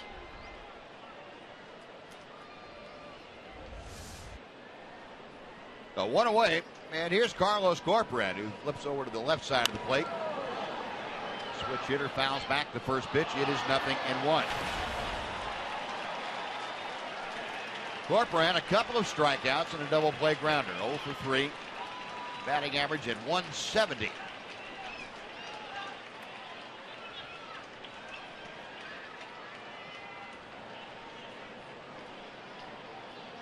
Rosales, a modest lead at first. Raven will check him. Now time called. Grandal asked for time.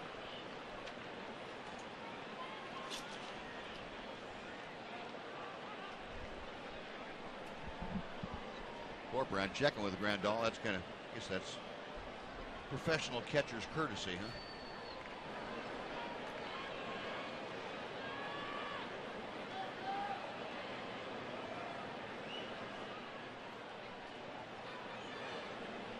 Raven ready. The 0-1 pitch.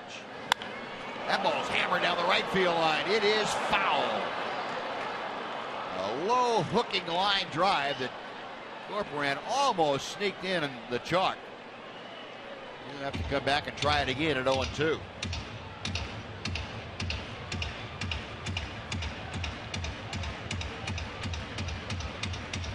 For those of you that may be confused at home about why the pitcher's getting hit with a 100-mile-an-hour fastball, if it's straight, major league hitters can time that and catch up to it most times. And Raven's fastball looks to be a straight four-seamer that doesn't have a whole lot of movement, especially when if you throw it down the middle of the plate. A lot of major league hitters feast off of that. So you've got to have some movement. You've got to be able to locate. If you can locate in and out 100 miles an hour is definitely tough to hit. Yeah. Not when you're throwing it right down the middle and with no movement. Not as tough. Yeah, that's a good point. And you made the point, too, about major league hitters being able to catch up with it. Now, you may not find some minor league hitters that can make that adjustment. Right. But there are also some guys in the minor leagues that can do nothing but hit a fastball. That's why they don't get to the big leagues.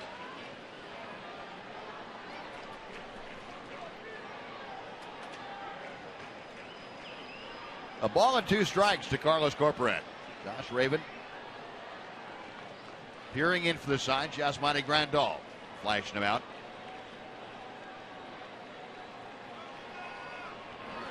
Got him swinging. Good off-speed pitch. Raven gets the strikeout. There are 2 away now, and Leonis Martin coming up. Raven going with the breaking ball to get Corpy down in the zone. And with a guy with a 100-mile-an-hour fastball, you're looking for one thing.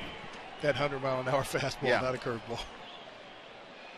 Keone Kellett getting loose in that Ranger bullpen. So it looks like that after 3 consecutive days for Sean Tollison, that Keone Kellett will get an opportunity to work the 9th inning.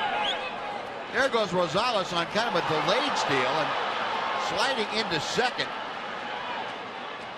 Looks like Hernandez got hurt. I don't know if that ball hit him. I thought it had hit Rosales initially, but apparently it hit Hernandez. It hit Hernandez, and it went a long way off of that knee. That's not a good feeling. Oh. Ouch. That hurts. And it's probably going to hurt more tomorrow than it does right now, huh? You're right. It's going to hurt for a long time. Goodness gracious. Nice job on the delayed steal by Rosales.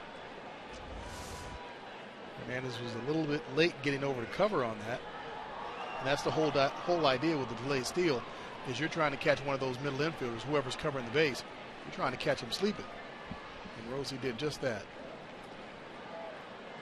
Well, Rosales with the second Ranger stolen base of the night. 1 ball, no strikes the count. The pitch inside to Martin. Leonis, 3 strikeouts tonight. 0 for 3. It's turned into a little bit of a downturn. 0 for his last 10 times at the plate, but he also hit .339 his last 17 ball games. Trying to pick up Rosales from second. Little looper into foul territory, and it's 2-1.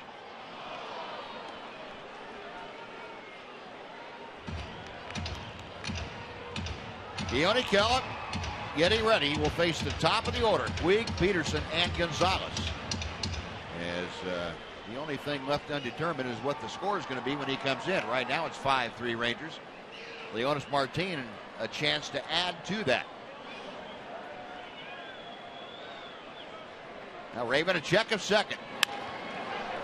Little looping drive that Kendrick backhands and throws out Leonis. That'll do it. But Prince Fielder leads off the 9th with his 11th home run of the year, a blast to the opposite field. The Rangers get 2 hits and leave a runner. Bottom of the 9th, it'll be Keone Kellett coming into Dodger Stadium, trying to set down the Dodgers and preserve a 5-3 Ranger lead.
Southwest Airlines. Book your low fare now at southwest.com.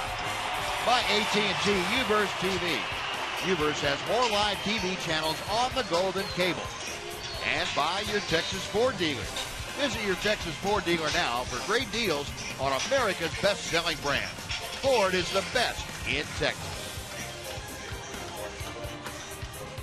We head to the bottom of the ninth inning. Rangers now on top 5-3.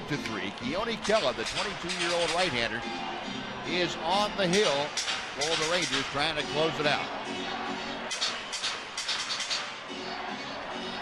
Gallo with his 31st appearance of the year.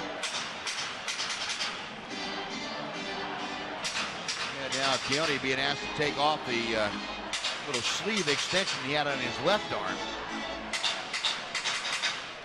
Can't have a pitcher can't have sleeves of different lengths if they're different colors like that.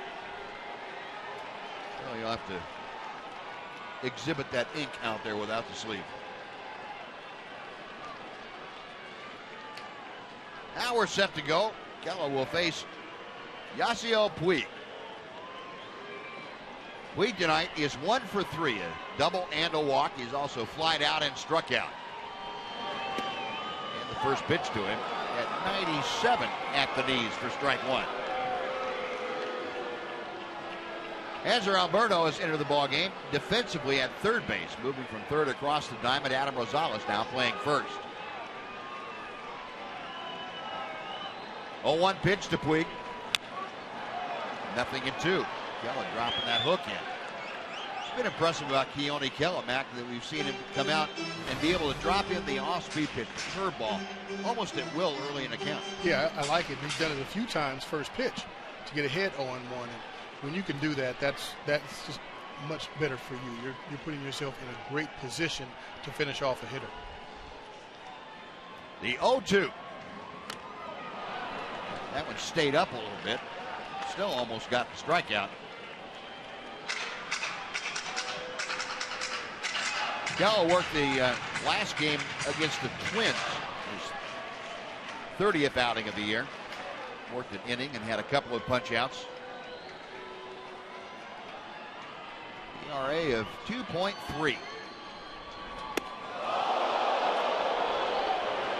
Just a little message that control may suffer sometimes, but that's always nice to let a hitter know that. Absolutely, I like it. I love that idea. I mean, it's not, too close. I think Puig, well, maybe a little closer than I thought. But, Puig kind of dives a little bit. And sometimes, as a pitcher, you got to go in there. 1-2 is pop foul. That will be in the seats. Yeah, that's always a good pitch to come high and tight. But the most important pitch is what you follow it up with. Gallo came back with a breaking ball that he left up a little bit. Couldn't finish him off there. Still 1-2.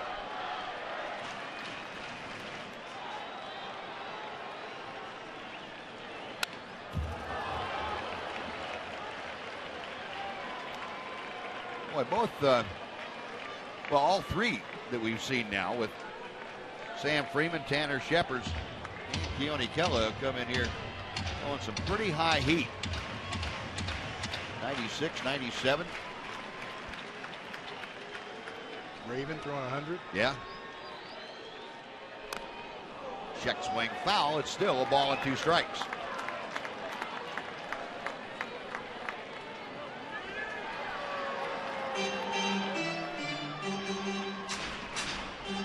Rangers trying to send the Dodgers to their 3rd straight defeat.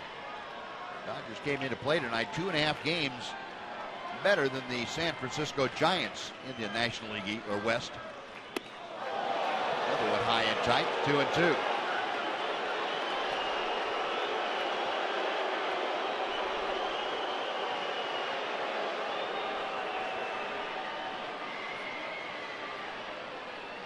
$42,900 Puig fans all of a sudden sticking up for their guy. Gella's 2-2 delivery. Popped him up. Backpedaling, Rosales. And Adam in fair territory makes the catch. That is a very big out number 1 in this 9th inning.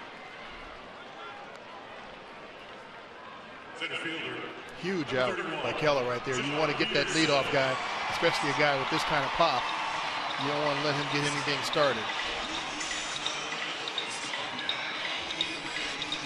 Now Gallo will face Jock Peterson. Peterson came off the bench. Weak shaking his head, going back to the dugout. Jock Peterson came off the bench as a pinch hitter in the 6th inning for Chris Heisey.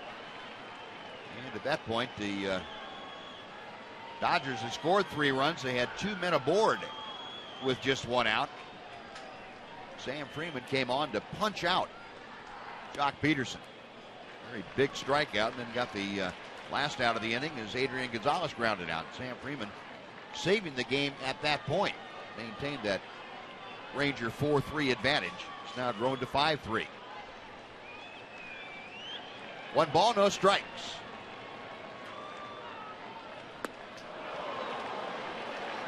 That's that power changeup. Wow. 91-mile-an-hour power changeup. Wow. A 91-mile-an-hour changeup. That's pretty good. 4 strike nonetheless. Yeah. It's a pretty good arsenal. That's borderline unfair. Speaking as a hitter. That pitch just a little bit inside. 2 balls and a strike to Peterson. Jock Peterson, one of the more exciting young players in all of baseball. A lot of folks trying to handicap the National League Rookie of the Year and have Peterson right on top. And that's inside, 3-1. O'Kella falling behind Peterson. Adrian Gonzalez, the number 3 hitter extraordinaire, waiting in the on-deck circle.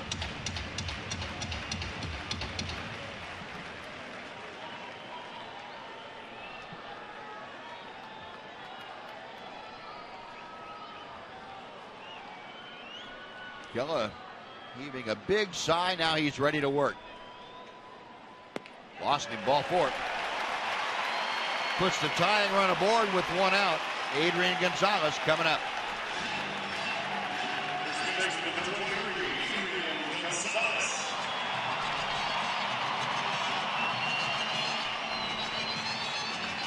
Now Elvis Andrus and Carlos Corporan going to go in and say a few words to Keone Kela.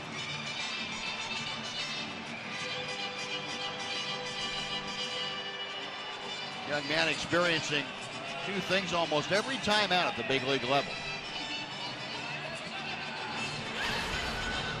Trying to draw on the experience of the more veteran guys around him. Think about Ranger players. None of the veterans are too shy about exchanging viewpoints with the young players. No, I like that. You've got to share information. You've got to share your experiences, because the bottom line is you're all trying to go in the same place. Win that World Series ring, win that championship. And if you've got some information that may be able to help one of these young players accomplish their job on any particular night, it helps everybody. Gallo got a big swing and a miss for strike 1. Now he's ready for the 0-1 pitch. Down the left field line, that is going to slice back into the crowd. Well, Keone on top of the count now to Adrian Gonzalez at no balls and 2 strikes. Double plays this season, 3rd most in the National League for Adrian Gonzalez. 11 in 66 chances that he's hit into. Skag pitch tracker showing you pretty pinpoint command by Keone Kela on that outside corner. Right-hander is ready once again. That ball's hit deep to left field. Gallo into the corner, has room, and makes the catch. Going back to first is Jock Peterson, and a long fly out by Adrian Gonzalez for out number 2, and that'll bring up Howie Kendrick. And there's a case of the ball hit by a normal sized hitter, not going anywhere. Wanted that pitch in, it ran out over the plate, and from the swing and the sound, it looked like it was going to go a lot farther than that. Yeah. Which is a pretty good indication of just exactly how strong Prince Fielder is. Hit one about 50 feet further than that last inning. So 2 outs. Howie Kendrick at the plate tonight is 1 for 4. Kendrick, a 3rd inning single. Got Jock Peterson at first, who's moving, and he will go into second. Defensive indifference.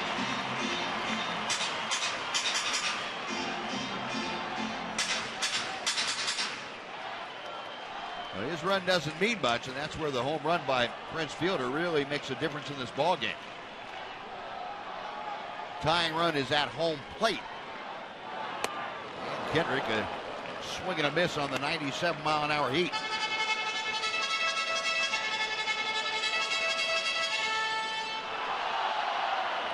Kendrick, his last 2 times up, has grounded out to second and fly to right. So both balls going to the right side of the diamond.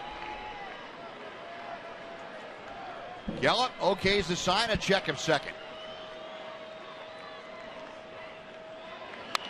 Out of play. Keone Kela now with a 1-ball, 2-strike advantage to Howie Kendrick. I like the options that Bannister has. You know, Tollison's been used 3 days in a row, but you've still got somebody down there that can throw in the upper 90s and throw strikes and finish out a ball game for you. The luxury of a little bit of depth, huh? Yes. Got him swinging. Breaking ball in the dirt. The toss to first. The out is completed. Keone Kela with a save. That, folks, is a winner here in L.A. How about that? Coming in here, defeating the Dodgers and Clayton Kershaw. 5-3 the final. Joey Gallo, a huge 2-run home run. And again, stellar pitching tonight by the Rangers. Had to dip a little further into the bullpen. And providing a little insurance, Prince Fielder, who was not in the original starting lineup, but came in as a replacement for the sore-footed Kyle Blanks. And a big insurance home run in that 9th inning. And then Keone Kela coming in out of the bullpen to lock it up. Drops a breaking ball on Howie Kendrick after throwing 2 fastballs by him. Gets it down in the zone where he wanted it, wanted to bounce it. Corby gets down there, does a tremendous job keeping that ball in front of him, not letting it go through his wickets. Kela's happy with the location of that and the result. And Keone Kela with his first major league save. What a night it has been down here. And let's go down to the field. Emily Jones is standing by with the save man.